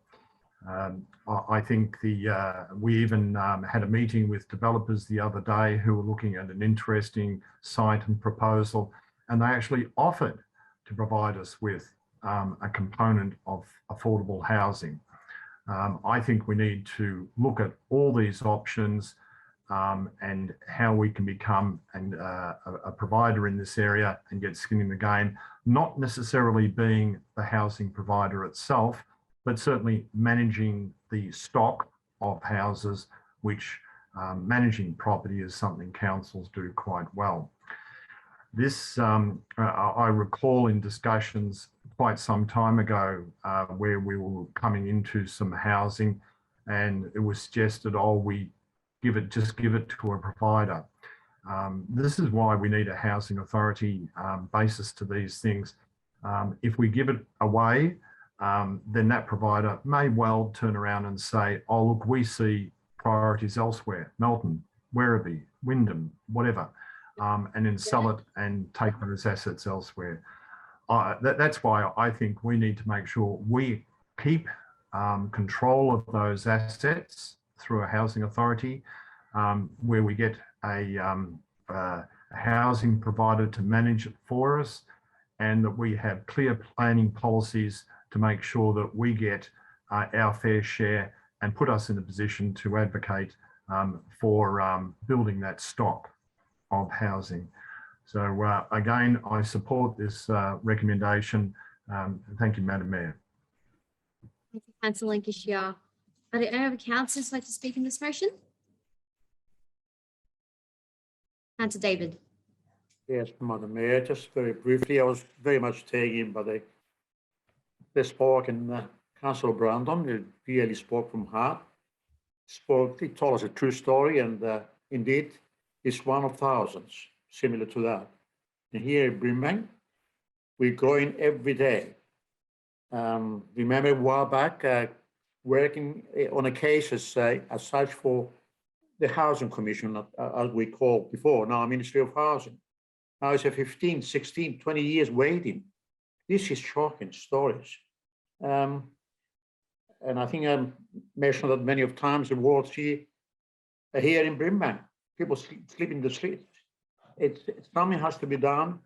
And this report, I think, gives us some sort of leeway to try and make it better, tap into the state and that of federal governments, because they are the responsible governments in funding this type of avenues. So let's try and do something about this. It's a shame, really. Yes, some of those tenants, once you become a tenant, it's very hard to try and purchase anything at all, because most of your money does go to the landlords and the estate agents. Thank you, Madam Mayor. Councillor David. Any other councillors like to speak on this? I'll put the motion to vote. All those in favour, please raise your hand. That motion carries. Now moving on to the next officer report. This is number 12.10, Sydenham Park Master Plan, February 2022 update. I'll invite Director Mr. Neil Whiteside to present this report. Thank you, Madam Mayor. At the council meeting on the 19th of October 2021, council considered an update on the implementation of the Sydenham Park Master Plan. Council resolved to note the update, including the completion of various investigations and feasibility studies, and endorse the draft Sydenham Park Master Plan Addendum 2021 for a 4-week consultation period.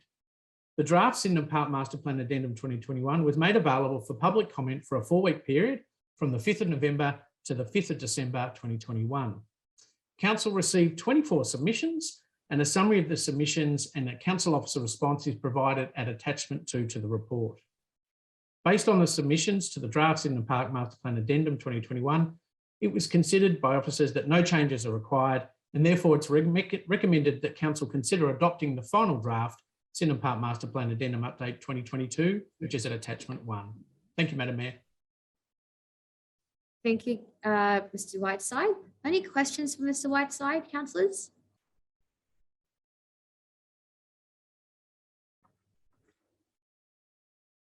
All right, any questions? Councillors, is there a mover of a motion? Councillor Lancashire. Thank you, Madam. Thank you, Madam Mayor. I would like to move an alternate motion. If we could have that up on if we could have that up on the screen, thank you. The council defers report 12.10 Sydenham Park Master Plan February 2022 update to be considered at the March 2022 council meeting. Thank you, Madam Mayor. Thank you. Is there a seconder for this motion? Councillor Kerr? I second this motion. Thank you. Thank you, Councillor Kerr. Councillor Lancashire, as mover of the motion, would you like to speak? Thank you, Sorry, Madam Madam Mayor, cannot speak. It's a deferral. You put it to a vote. There's no discussion on deferrals. Well, in this case, as the chair of the meeting, I've asked the mover of the motion if they would like to speak. So, Councillor Lancashire, would you like to speak on this motion?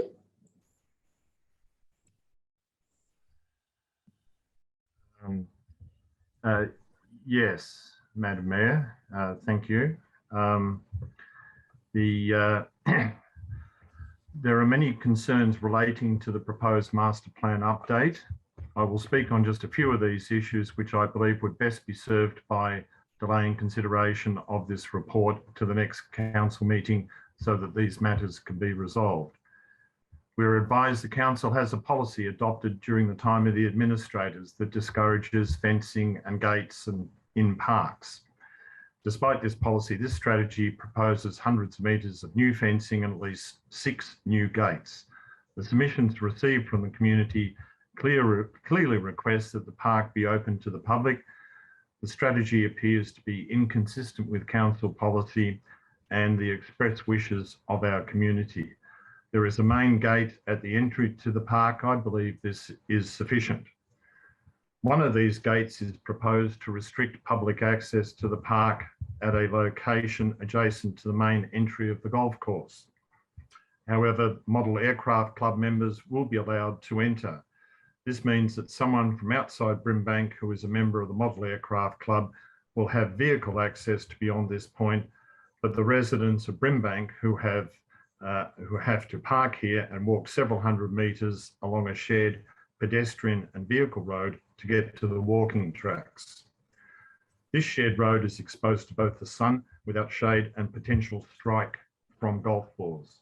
This appears to be a very poor, unsafe and unfair outcome. The proposal clearly discriminates against Brimbank residents. This strategy proposes to relocate the park and golf course maintenance depot to the entrance of the golf course. This idea is ugly and inappropriate. A far better solution would be to locate the maintenance sheds behind the golf course with access via a public road that exists along the eastern side of Sydenham Park. This proposal is a poor urban design outcome. Maintenance depots should not be located front of house. A back of house location would be a better urban design outcome. We advise that the state government is funding a shared path between Organ Pipes National Park and Sydenham Park, which is a great result for Brimbank. However, it is disappointing that this new path is not shown on the plan. As a result, the proposed park access path does not appear to connect with this network in a logical manner. We are also advised that the consultants were directed to locate one of the new paths diagonally across the proposed farm from the entrance of the park to the Model Aircraft Club. Locating the path in this position potentially restricts the location of an additional sporting field in this area.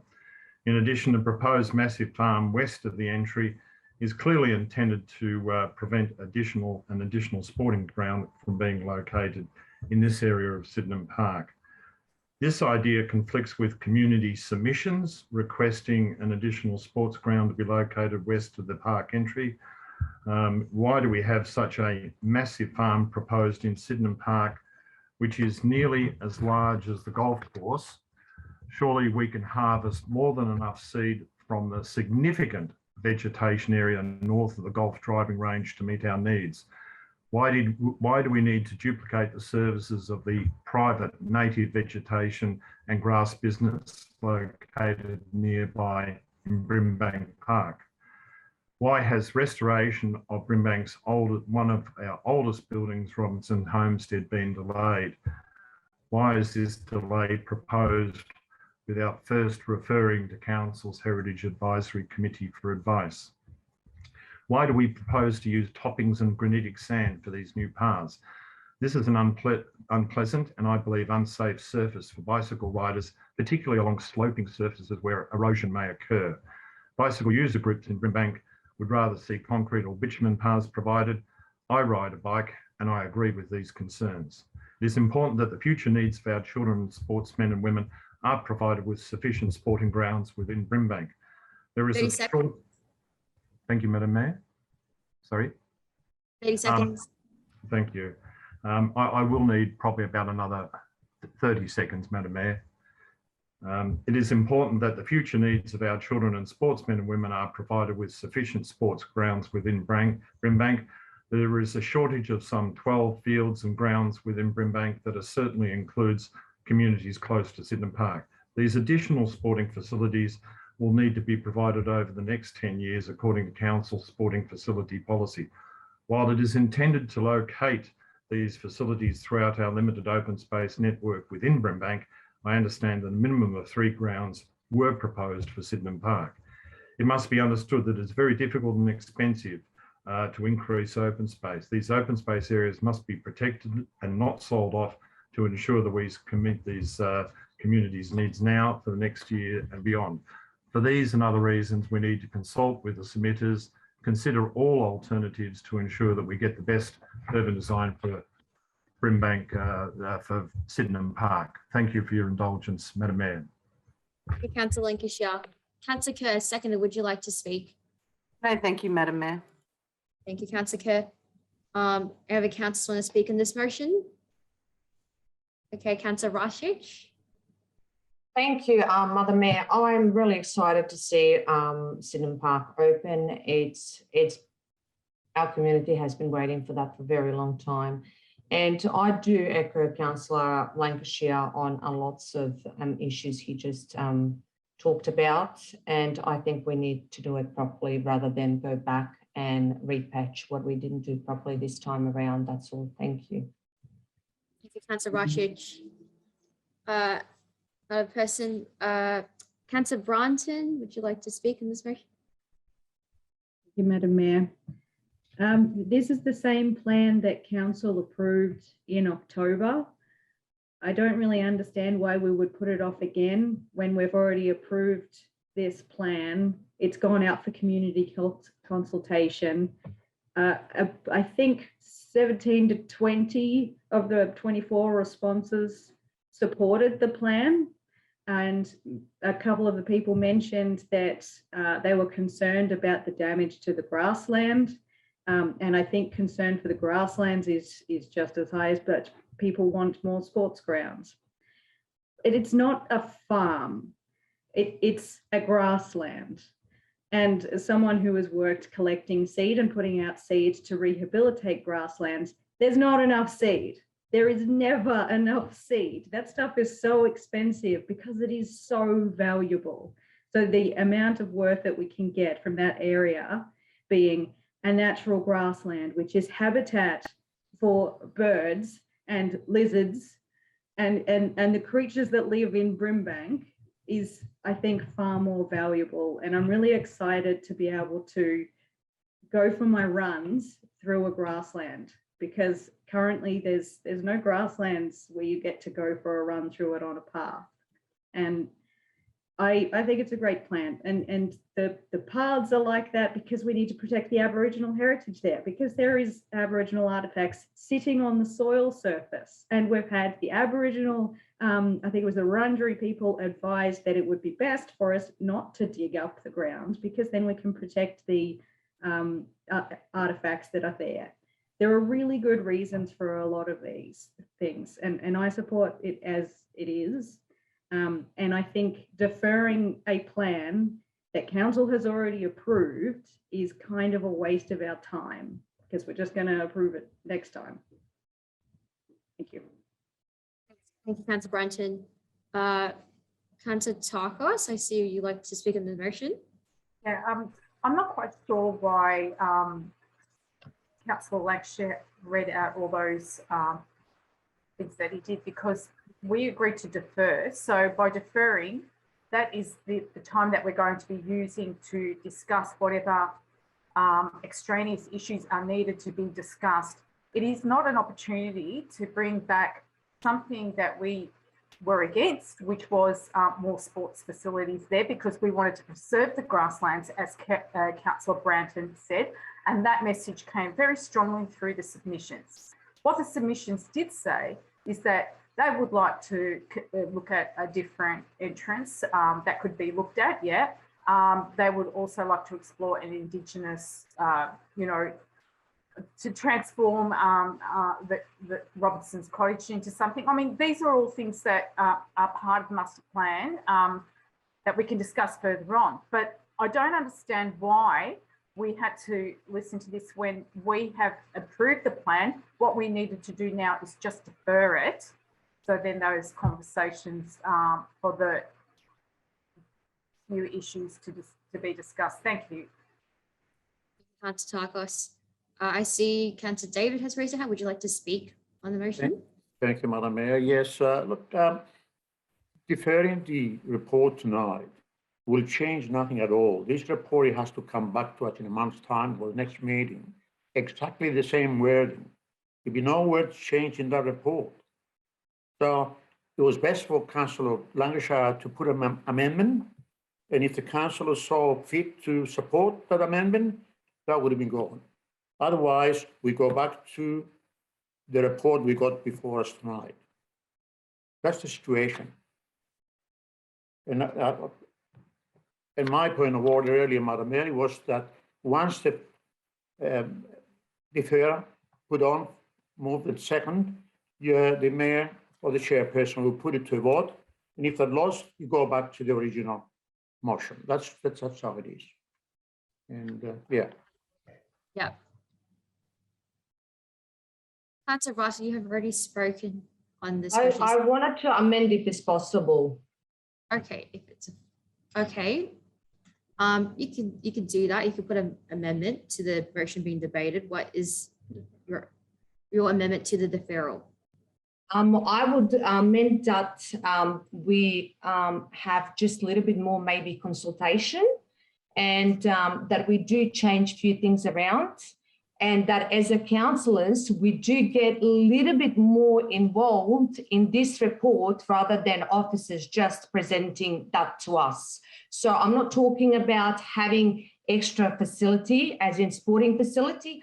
I'm not fussed by that. I just wanted to have a little bit more input on this report or on this master plan on Sydenham Park. That's all. Just give a sec. We're just going to put that proposed amendment to the current motion, which is the deferral, on the screen. I'll start to put that on the screen. Just give it a sec. Oh, and Councillor David, can you put that in your hand if you're not speaking? Thank you.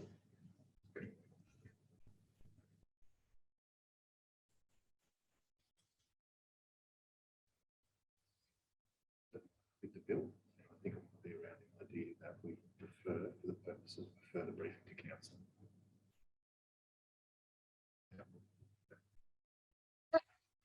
They're just typing it up at the moment.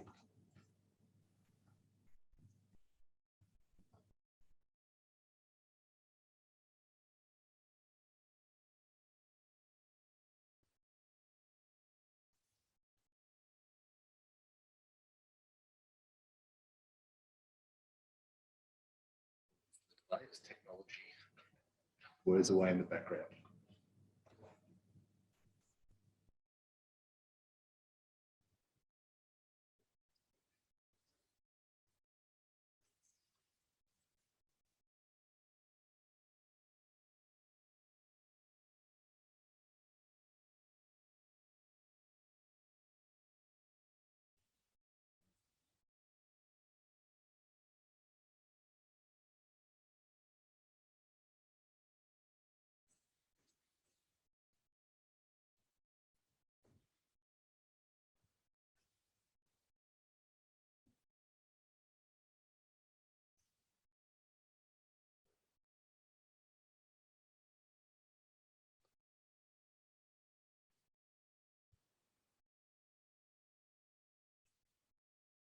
Councillors will be with you shortly.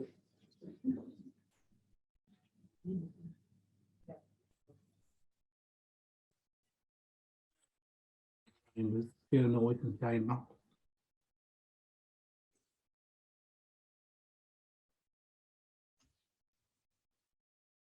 Give it a second, it's coming up on the screen soon.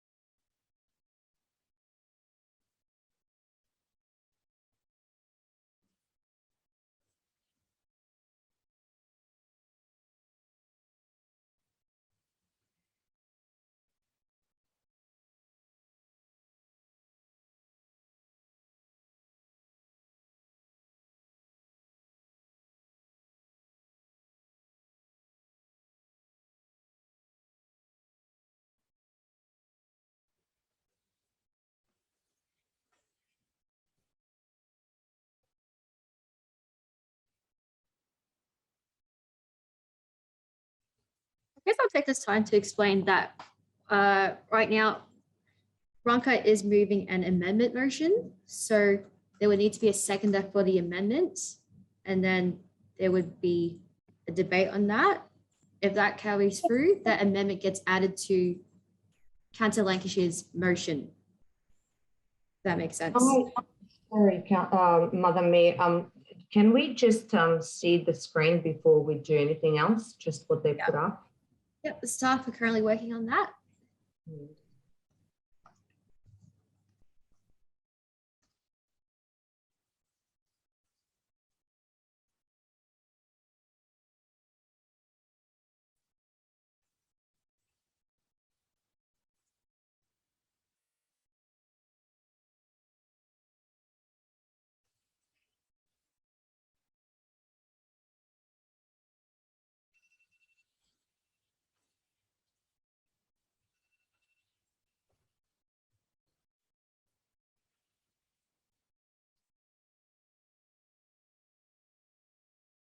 Acknowledging that we are short-staffed at the moment.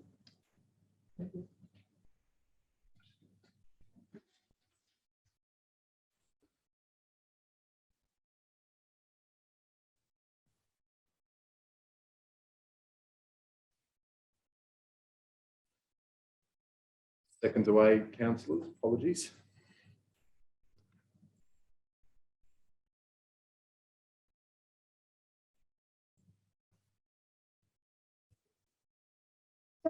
Councillor Rashid,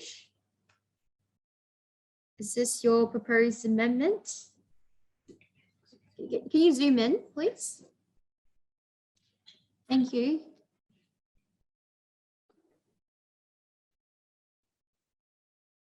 Yes, further briefing prior, but as well to get a bit more involved in that master plan, and as a councillors, as a representatives, to have a bit more say in few things. As I said, I'm not fussed about having an extra sports ground, but like just to do it properly and to do small changes before it comes to the March meeting. That's what I would prefer if councillors agree on that.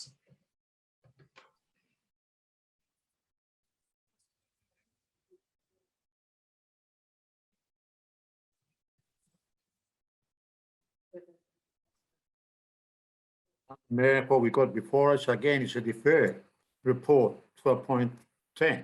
This is Councillor David. If you have a question or point of view, please put your hand up. But right now, Councillor Rashid has proposed an amendment to the motion to defer.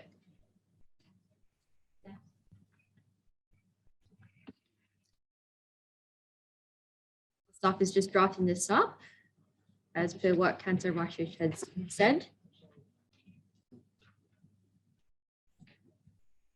I'm a bit worried about briefing because, you know, how many briefings we're going to have. I just want to, as a councillor, be involved in decision making, not just me, obviously all of our councillors.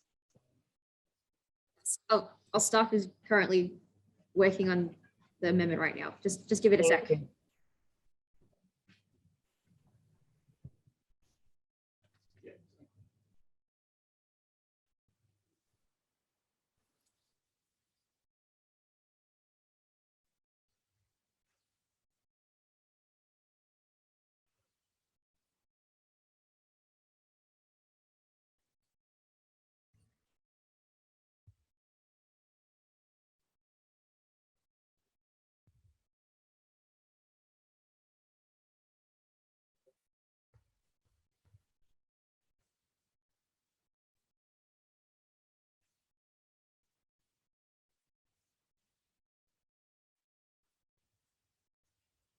Not what we want. It's not what officers want. It's what community wants.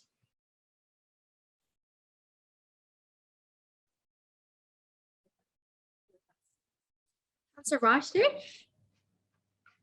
is this okay? Is this amendment that you're proposing on the screen, is that okay to?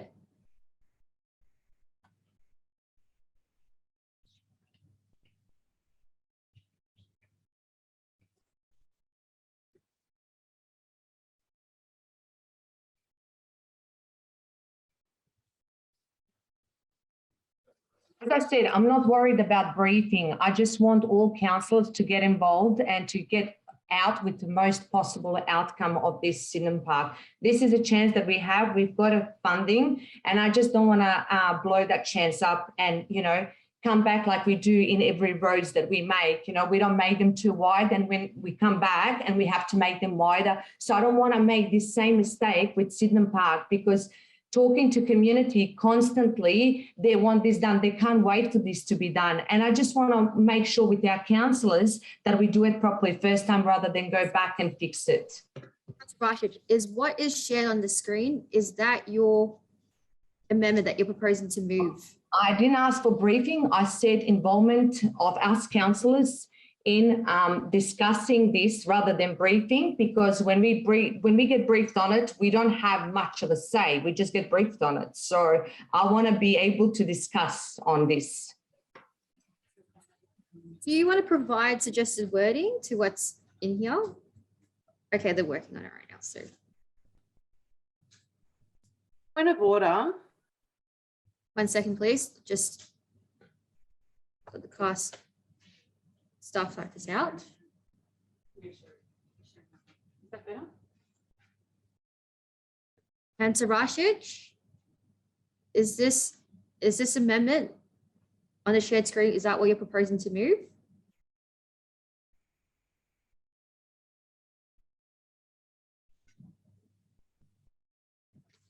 An adjustment of the existing plan if needed. Can you please put that in, please? Can I call for a point of order? That's what is your, Councillor Kerr, what is your point of order? My point of order is, I feel that we are wasting council's time by this unnecessary discussion at the moment.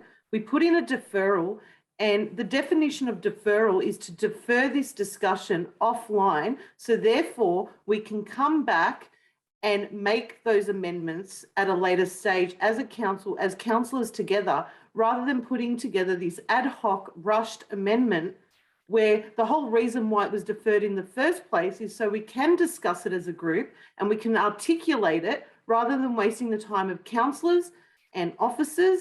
And it's just, I just find that this whole process is absolutely astonishingly, ridiculously time wasting, and it's not serving any kind of purpose. And taken. So, but council order, that is not really a point of order, but Councillor Rashid. Well, it is a point of order, because the point of order I'm referring to is the fact that we've deferred it. Councillor Kerr, we have not deferred it. That is a motion to be debated. What Councillor Rashid has put up here is an amendment to the motion to defer. It's an amendment to the deferral from the original report. That's so right. Are we deferring it or not? We have not voted to defer on it yet. The motion is from Councillor Lancashire to defer the report. And on that motion, Councillor Rashid has said that she would like to propose an amendment to Councillor Lancashire's motion.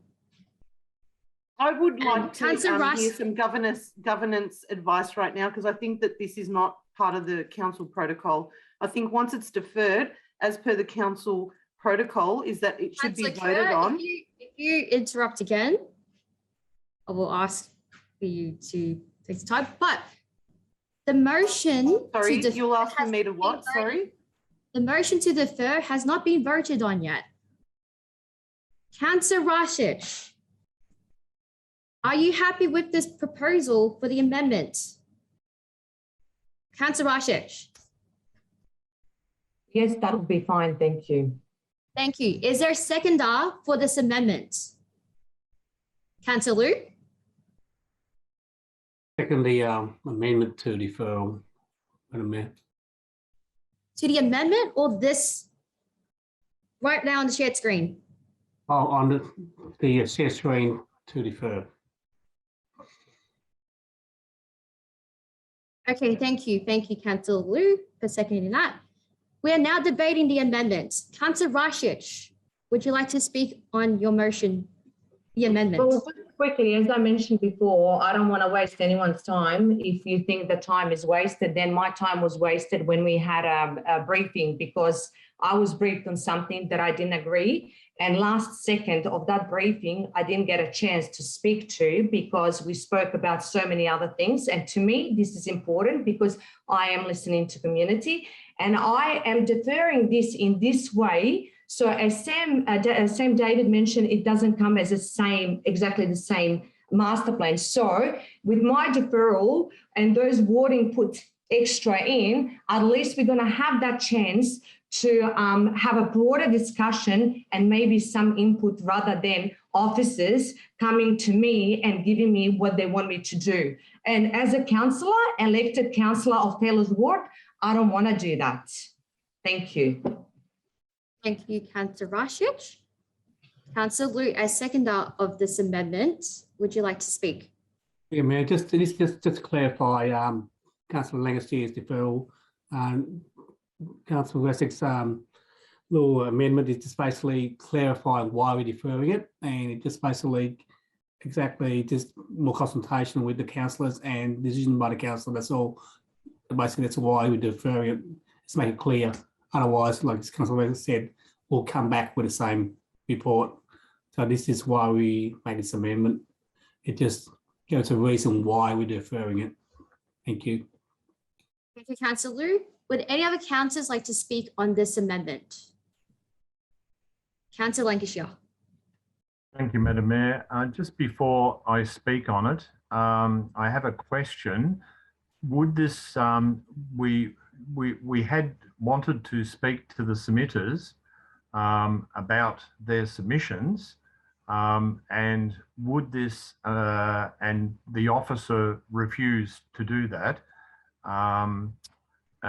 would we be able to speak to the submitters to find out about the details of their submissions as part of this process? Mr. Whiteside, would you like to answer Councillor Lancashire's question? Thank you, Madam Mayor. And through you, just to respond, council officers just followed the council resolution based on the October council meeting, where it was to conduct community consultation and receive written responses. So no officers have refused to speak to submitters. It was simply enacting the council resolution from the October 2021 council meeting. Of course, officers are always comfortable and happy to have discussions with key stakeholders. That's what we do on an everyday basis. And of course, if anyone wanted to talk to the officers about this, they certainly could contact the officers. Thank you. Thank you.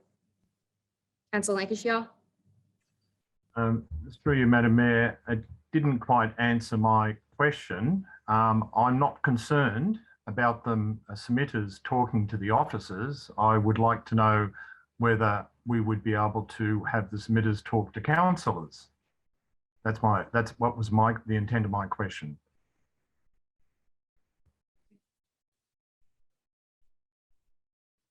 Councillor Lancashire. Mr. White, okay. Thank you, Madam Mayor. From a governance perspective, the amended motion that's been put, that council is currently considering, would not facilitate that outcome necessarily, Councillor Lancashire. If indeed what you're intending is for council to form a panel and have a formal hearing process. Councils, of course, are always at their leisure to engage with community members on any topic at any time in any way they wish. But in terms of the amendment, which is currently being considered and debated by council, it in and of itself would not facilitate the outcome which I think you are seeking. Thank you, Madam Mayor. Yes, I would like to now take advantage of the opportunity to speak in support of Councillor Rassick's motion. Could we have the motion just back up, please, for a moment? The amendment motion? Yes, the amended motion.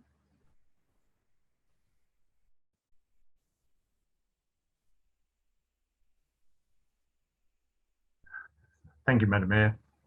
I just needed to have that clear before I spoke to it. If we could. Now, yes, look, I certainly support this.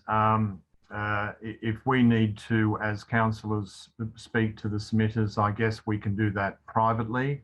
I understand what the director is saying there.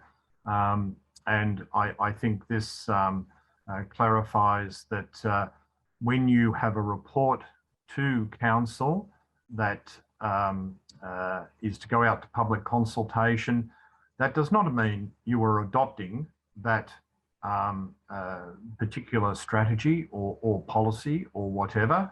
It means you have a position of which you are seeking consultation with the community. After that consultation, after the consideration of all the information, you may well choose to vary elements of it.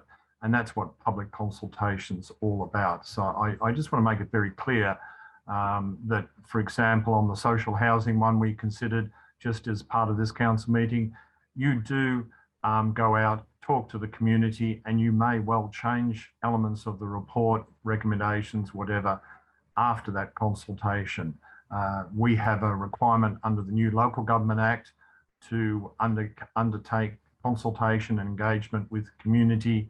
And I think we all take that very seriously as part of that process. So I'd like to thank Councillor Rassick for the amendment, and I would certainly support the amendment. Thank you, Madam Mayor. Thank you, Councillor Lancashire. Councillor Bull, did you want to speak on this motion? Thank you, Madam Mayor. I just want to say that I will not be supporting this amended motion. I believe that we have been a very lengthy process, and it has been done with great consideration and with consultation with the community. I think it's becoming very messy, and I am not going to support this amended motion. Thank you. Any other councillors want to speak on this amendment? Councillor Brasher, do you have a right of reply? Yeah, thank you. For me, it's disappointing to see some people finding community consultation and engagement waste of time. For me, as I said, waste of time was briefing, because I didn't have my say, and I was elected here for my community to have my say. And if that part of community is not going to have what they deserve, I feel disappointment.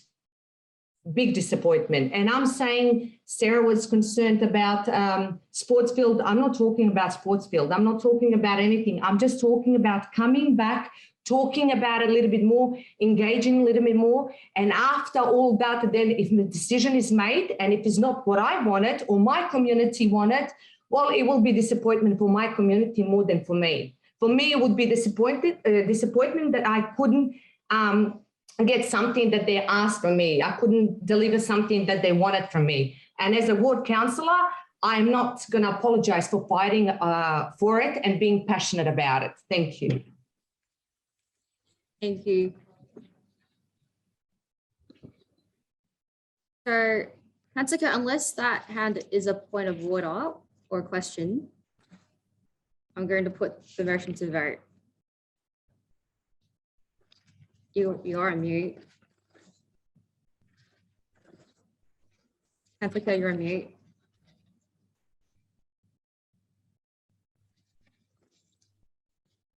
Sorry, I couldn't get off there. I was just wanting to query whether or not I could speak to the amended motion.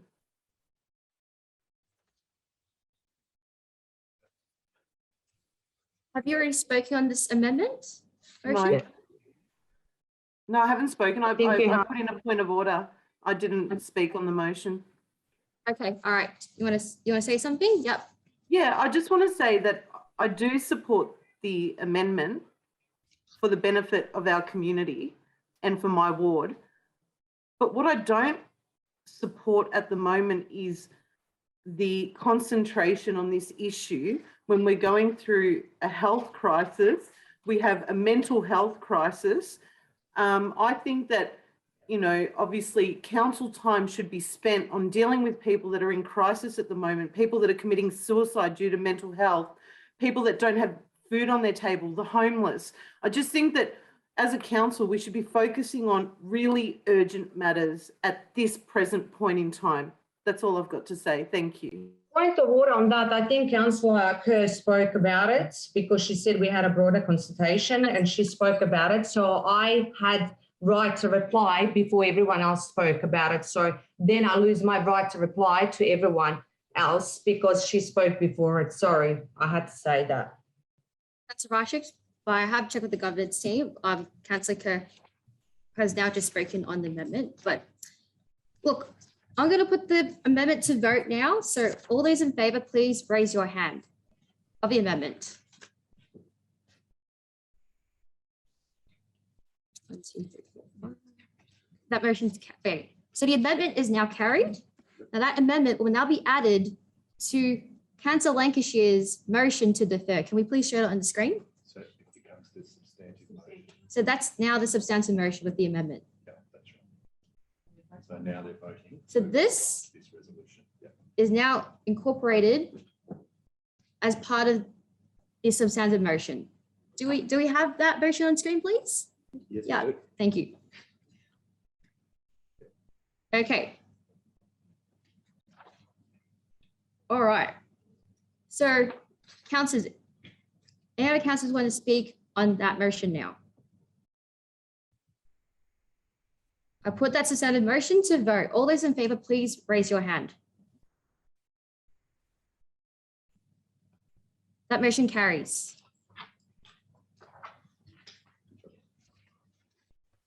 Madam Mayor, could we have a division on that, please? Okay, all those in favour, please raise your hand.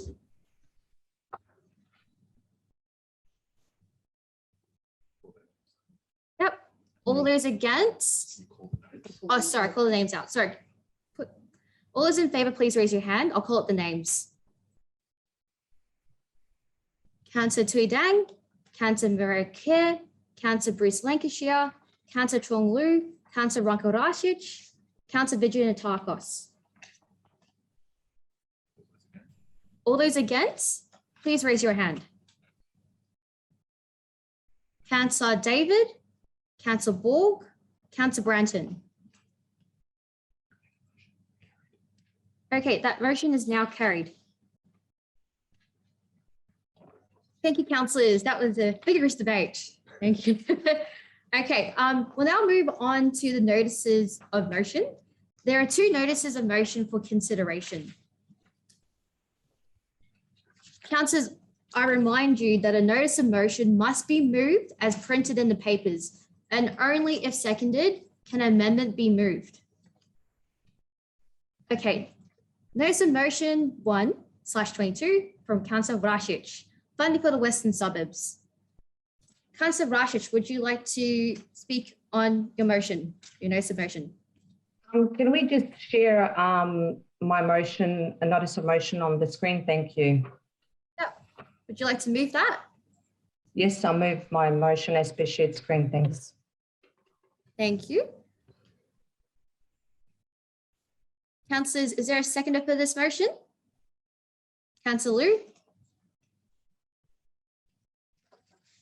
Mayor, I'll second that motion as the share screen earlier. Thank you, Councillor Liu. I'd like to move an amendment.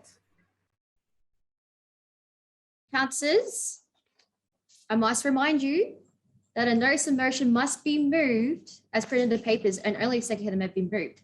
So on that basis, can I just double check here that an amendment can be moved? Governance team? I had a second. I don't think amendment can be moved after seconded. Okay, it's moved. So Councillor Tarkos, what is your proposed amendment? My amendment is that we add a point after the last point that this council also calls upon the state government to also redress grant funding disparity and imbalance to Brimbank, and that Advocacy continues to increase funding to Brimbank from the federal and state government. Thank you, Councillor Tarkos. Is there a seconder for Councillor Tarkos's amendment? Councillor Kerr? I second the amendment, Madam Mayor. Thank you, Councillor Kerr. Councillor Tarkos, would you like to speak on your amendment? Thanks, Madam Mayor.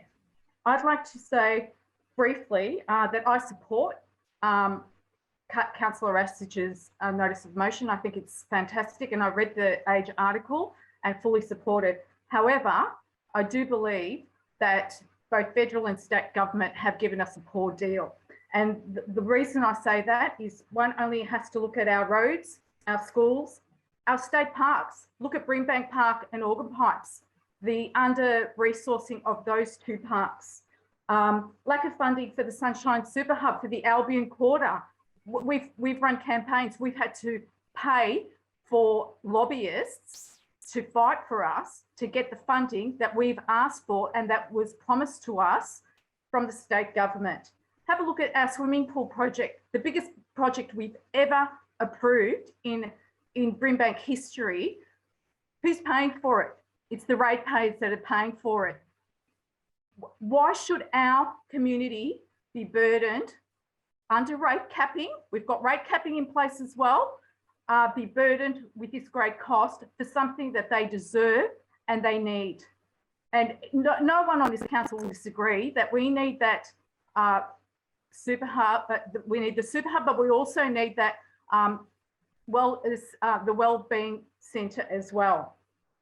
So basically what I'm trying to do is add balance to this notice of motion, which I think is great, by addressing the disparity, and that, let's face it, is because we are a safe seat. And I'm not saying it's from the state government, I'm saying it's from the federal government as well. We miss out. The money bags don't stop here. We're not in the growth corridor where growth municipalities also get additional funds because they've got greenfields that they're developing.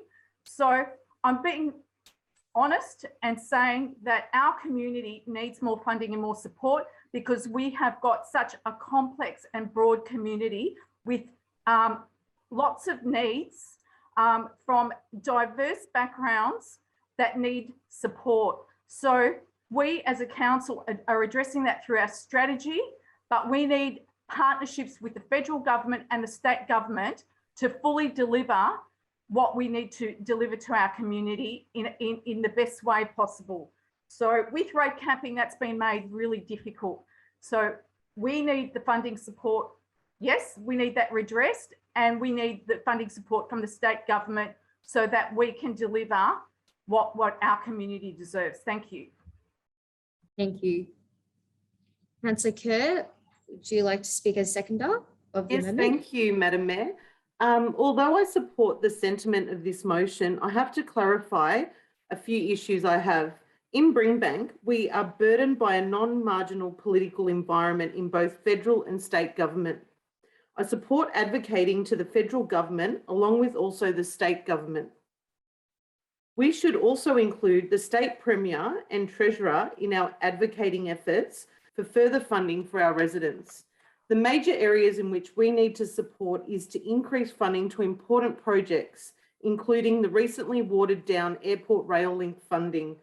We need this project to be world-class, no flyover, a commitment to Brimbank and our residents for a satellite city, first-class infrastructure to Sunshine, and we want to turn Sunshine into a destination attracting big business, tourism, and boosting local jobs and our local economy.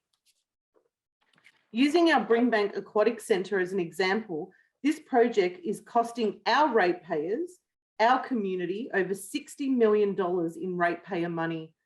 We come from one of the lowest socioeconomic areas, and our ratepayers are forking out $60 million, with only $2 million in contribution from the state government. In marginal areas, the state government has promised $38 million, $20 million to Latrobe and Dandenong. The reality is marginal areas receive more funding, and this is a basic reality of politics we are all aware of, especially in Brimbank. The community needs to be aware the current political climate and considering we're in an unfortunate political environment and in a dead red seat makes advocacy in Brimbank so challenging. Therefore, I believe as a community, not only do we need to be lobbying the federal government, which I totally agree with, we equally need to be lobbying the state government. So, yep, that's all I have to say. Thank you. Councillor Kerr. So did you just, sorry, I was going to ask the staff to share the amendment on the screen, please.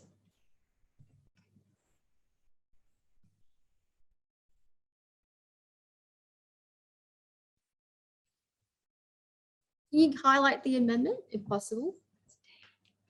Yeah.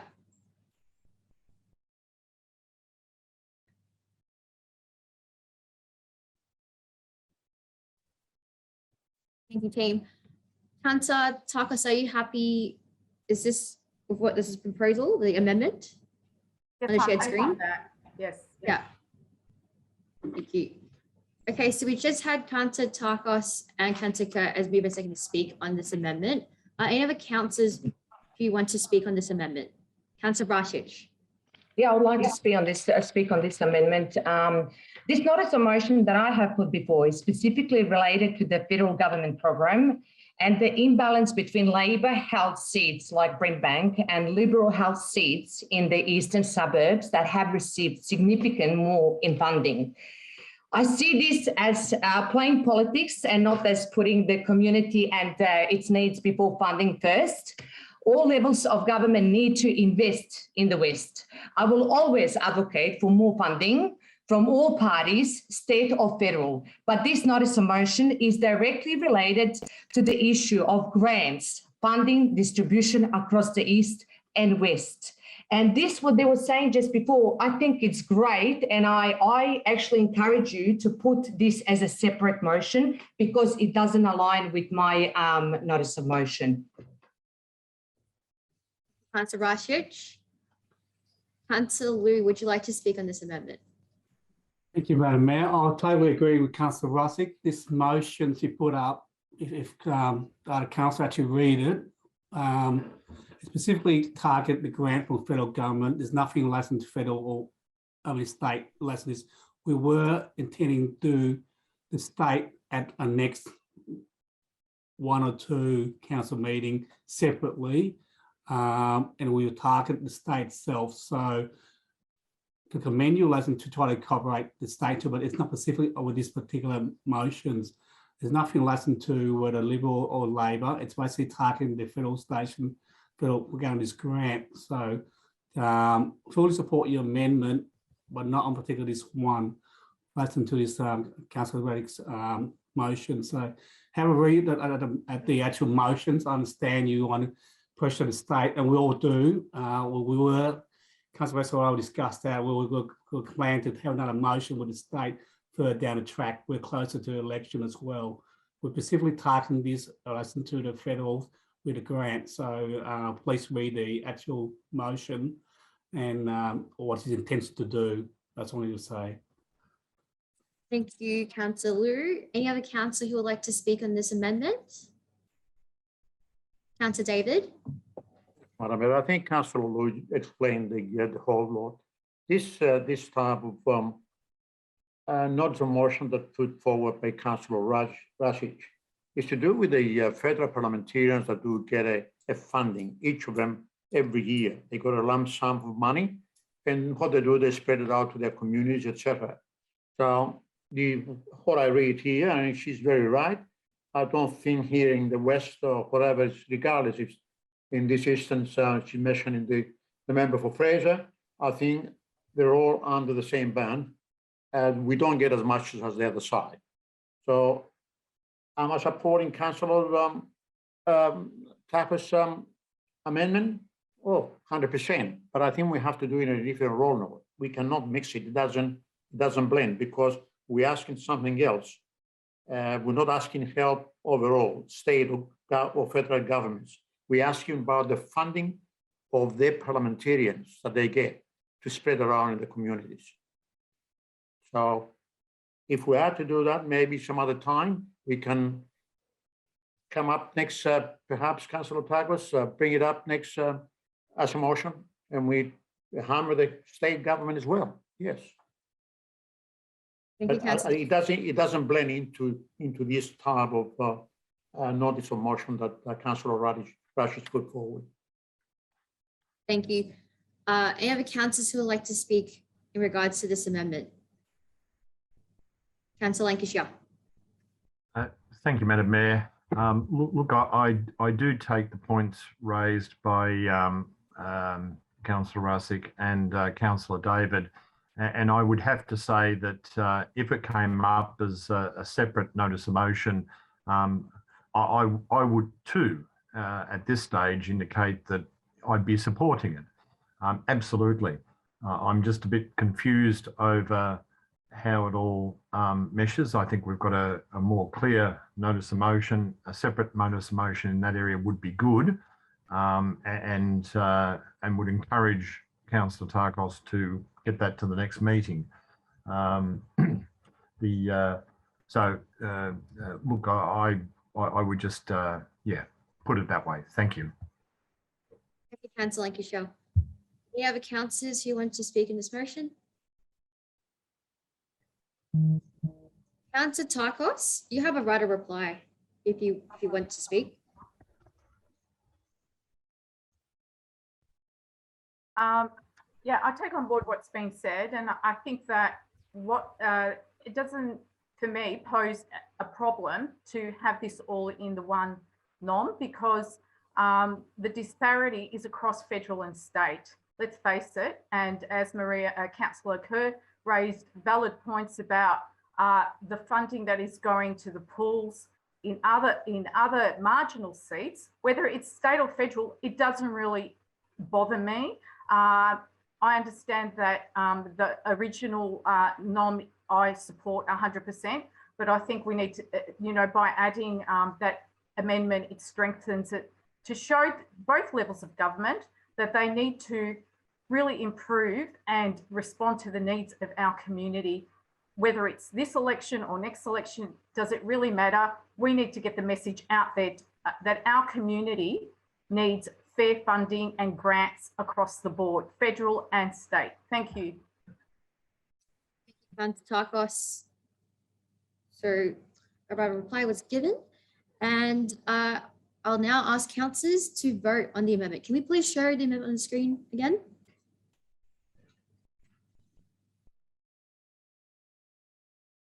Yep, so this is to add in Part D. Council calls upon the state government to also address grant fund disparity and imbalance to Brimbank, and the app continues to increase funding to Brimbank. Okay, so that's shown on the screen now. So councillors, I'm asking you to vote on the amendment proposed. All those in favour, please raise your hand. All those against, please raise your hand. Unfortunately, that amendment does not carry. So we'll go back to the notice of motion. Councillor Rasic, you have not spoken. Madam, can I have a division, please? Okay. All those for the amendment, please raise your hand. Councillor Virginia Tarkos, Councillor Miraket.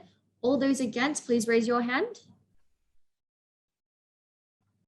Councillor Sam David, Councillor Tui Dang, Councillor Sarah Branton, Councillor Chong Lu, Councillor Bruce Lancashire, Councillor Branka Rasic.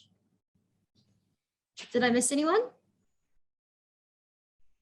All good. Is that ordered? Okay, thank you. Now moving back to the notice of motion, which is staying as is at the moment. Councillor Rasic, would you like to speak as mover of this motion? Definitely. Thank you so much, Madam Mayor. First, I would like to say that I'm sorry that Councillor Tarkos put this amendment on my motion, because it's really not relevant to my notice of motion. And as I mentioned in court today or the other day, I did say that I would love to see that from state government funding that they were talking about, but not really what was said in my motion. My motion is about This motion is very important to the people of Brimbank and more broadly for the western suburbs of Melbourne. As we can see through the data available in the December Age newspaper article, and all councillors can have a look at that, there is a huge gap between East and West.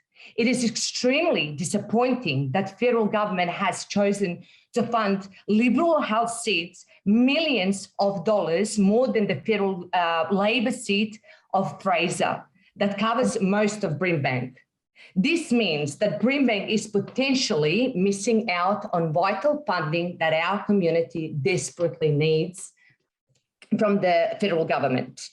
Over the past year, I have lobbied on all sides of government, regardless of which party or level of government, it's for community. Community comes before politics, and this notice of motion is directly related to the grants and funding as outlined in that motion. Especially with the federal election just around the corner, the federal government needs to remember Brimbank is real, our community is real, and our needs are real too. And as I said before, on to closing, I did say in the COT meeting that would be great to, advocate to state government to support us more, which Councillor Takos did bring it just before, but nothing to do with this motion. Nothing to do with this motion. Thank you. Thank you, Councillor Rashid. Okay, so with the second of the motion, I'd like to speak, which is Councillor Liu. Thank you, Madam Mayor. Totally agree with Councillor Rasic. Listen to, we're not getting the funding enough from the federal government in the western suburbs, especially in Brimbank, compared to the east. Having said that, I'm not going to let Councillor Takos add the state into this motion, because I'm not going to let the state get that off there lightly. Listen to the neglect they have regarding this side of town. They'll get another motion, and we'll put popular background, popular information lesson to why they need to put more money out to the west as well. So I'll try to agree with your motion, Councillor Takos, but they need to have a separate one. And we're going to smash them lesson to why they put in more money into Brimbank. That's for the state. And to listen to this one, yes, the federal government needs to put more money out west. And we need to announce them separately, and we'll keep both state and federal separately why they're not putting money enough out to the west. So that's all I'm going to say. Thank you, Madam Mayor. Thank you, Councillor Liu. Would any other councillor like to speak on this notice of motion?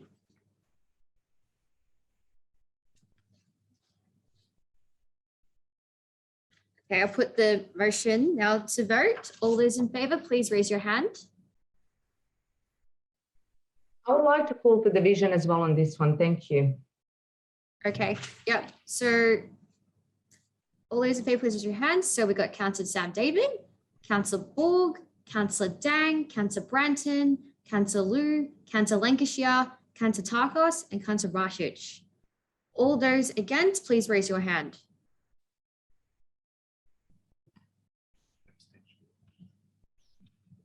Calling out abstentions. Can I confirm that Councillor Kerr abstains? Yep, noted.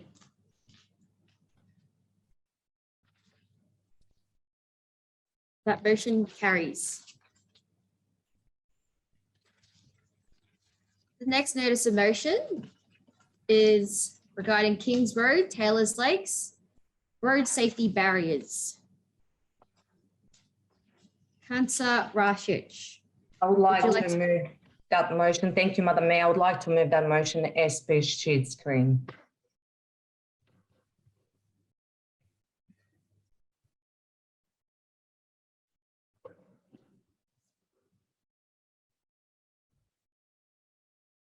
Thank you very much for sharing the screen. Councillors, is there a seconder for this notice of motion? Councillor Kerr. Second the motion, thank you.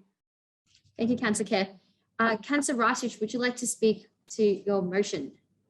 Thank you, Madam Mayor. Yes, I would love to speak to this motion. This notice of motion is very straightforward and simple. Safety is important, And that's why I'm calling on the government to extend their road safety barriers installation to include Kings Road, whether it's on Kings Road in Taylors Lakes, Delahaye, St Albans or Kings Park. This is a very dangerous stretch of road that needs barriers installation urgently. A few years ago, I ran a campaign calling for safety barriers to be installed in our local area. Well, it's great to see the installation of road safety barriers right across our municipality. I have seen near misses, tragic collisions, and even an air ambulance helicopter landing on Kings Road because of crashes that could have been avoided if safety barriers were there to protect our community. We need these road safety barriers, and we need them now. Thank you. Thank you, Councillor Rashid. Councillor Kerr, would you like to speak as seconder to this motion? Absolutely. I'd like to commend Councillor Razic for bringing this very important motion to Council. I would like to call on the Honourable Ben Carroll to take the safety of his electorate, part of his electorate, and also our local area of Brimbank very seriously. And I call on the state government to take the concerns quite seriously, considering the amount of near misses and fatalities that we've seen on this stretch of road. So again, I'd like to congratulate Ranker for bringing this through. Thank you. Councillor Kerr. Any other councillors like to speak on this notice of motion? Councillor Lancashire.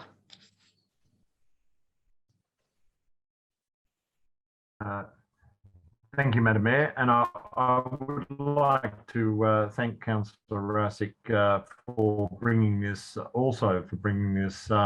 notice of motion forward. That particular area is a traffic nightmare. We've seen certainly lots of accidents in that area. I believe there's traffic lights, roundabouts and traffic light work to be done generally in that area because of the complexity of the traffic movements, the bank up of traffic, people trying to dash through that area across the bridge, and because of that bank up, well, there's lots of traffic issues. It's complicated. To protect pedestrians in that area is a very good move. So I certainly agree with Councillor Rasic and Councillor Kerr on their concerns about this area and the proposal put forward. Thank you, Madam Mayor. Councillor Lancashire. Any other councillors want to speak on this? Councillor Brenton. Definitely something that needs to be addressed. It sounds like it's very dangerous. My only concern is that it's cherry picking small projects within Brimbank.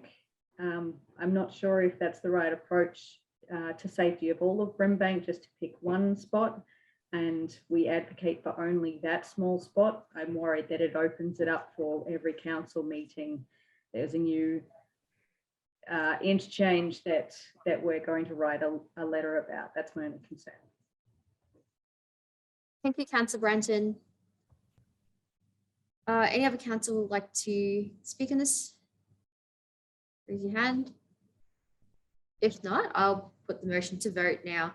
I would like to write a reply if it's that okay, Madam Mayor? Just to Councillor Branton on her Councillor Rashid. Yeah, you can. Yeah. Thank you so much. I just wanted to say, I feel it's not like picking and choosing. I am, you know, ward councillor for Taylors Ward, and I obviously going to start from here because I know our local issues around my area. I do encourage every single councillor, if we have these issues around whole Brimbank, which area to put up NOM or to speak together and to try to resolve as many issues as we have. And as I mentioned before in the COT meeting, that I have had meeting past year with TAC and asking them about the black spots in Brimbank and all other issues that we have. They were not really aware of what's happening in Brimbank. So I'm trying to be really loud about it for our community, or particularly for my ward, but I do encourage everyone else to do the same in their ward, and I will support it definitely. Thank you. Thank you. All right. Now I'll put the motion to the vote. All those in favor, please raise your hand. All those against, please raise your hand.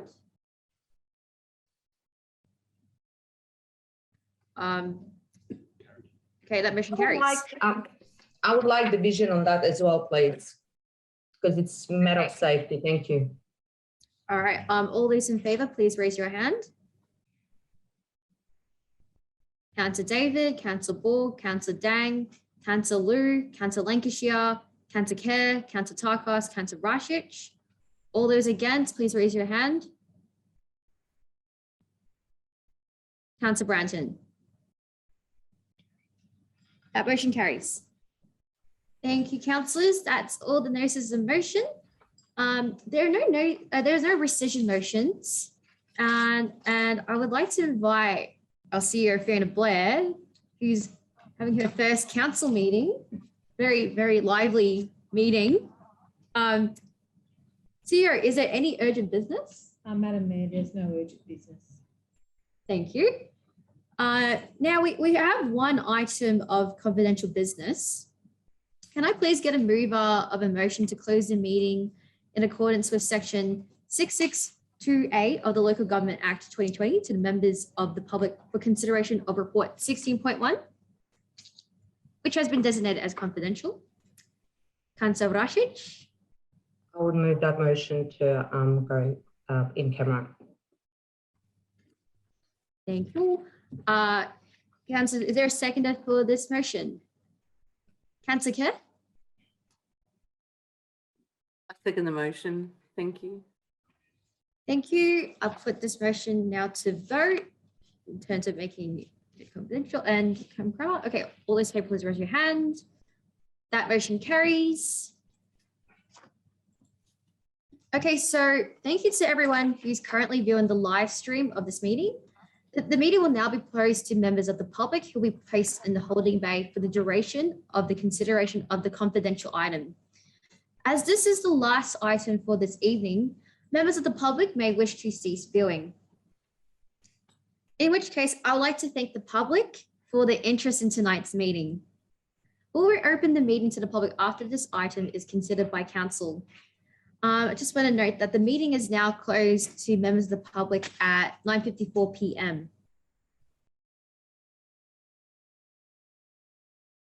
Thank you, councillors. I declare this meeting reopened at 10:08 p.m. So council has considered the confidential item and resolved that the council solution is as per the committee recommendation. So council will publicly release the council's resolution of this report on the 18th of February, 2022. It will run confidential at this stage.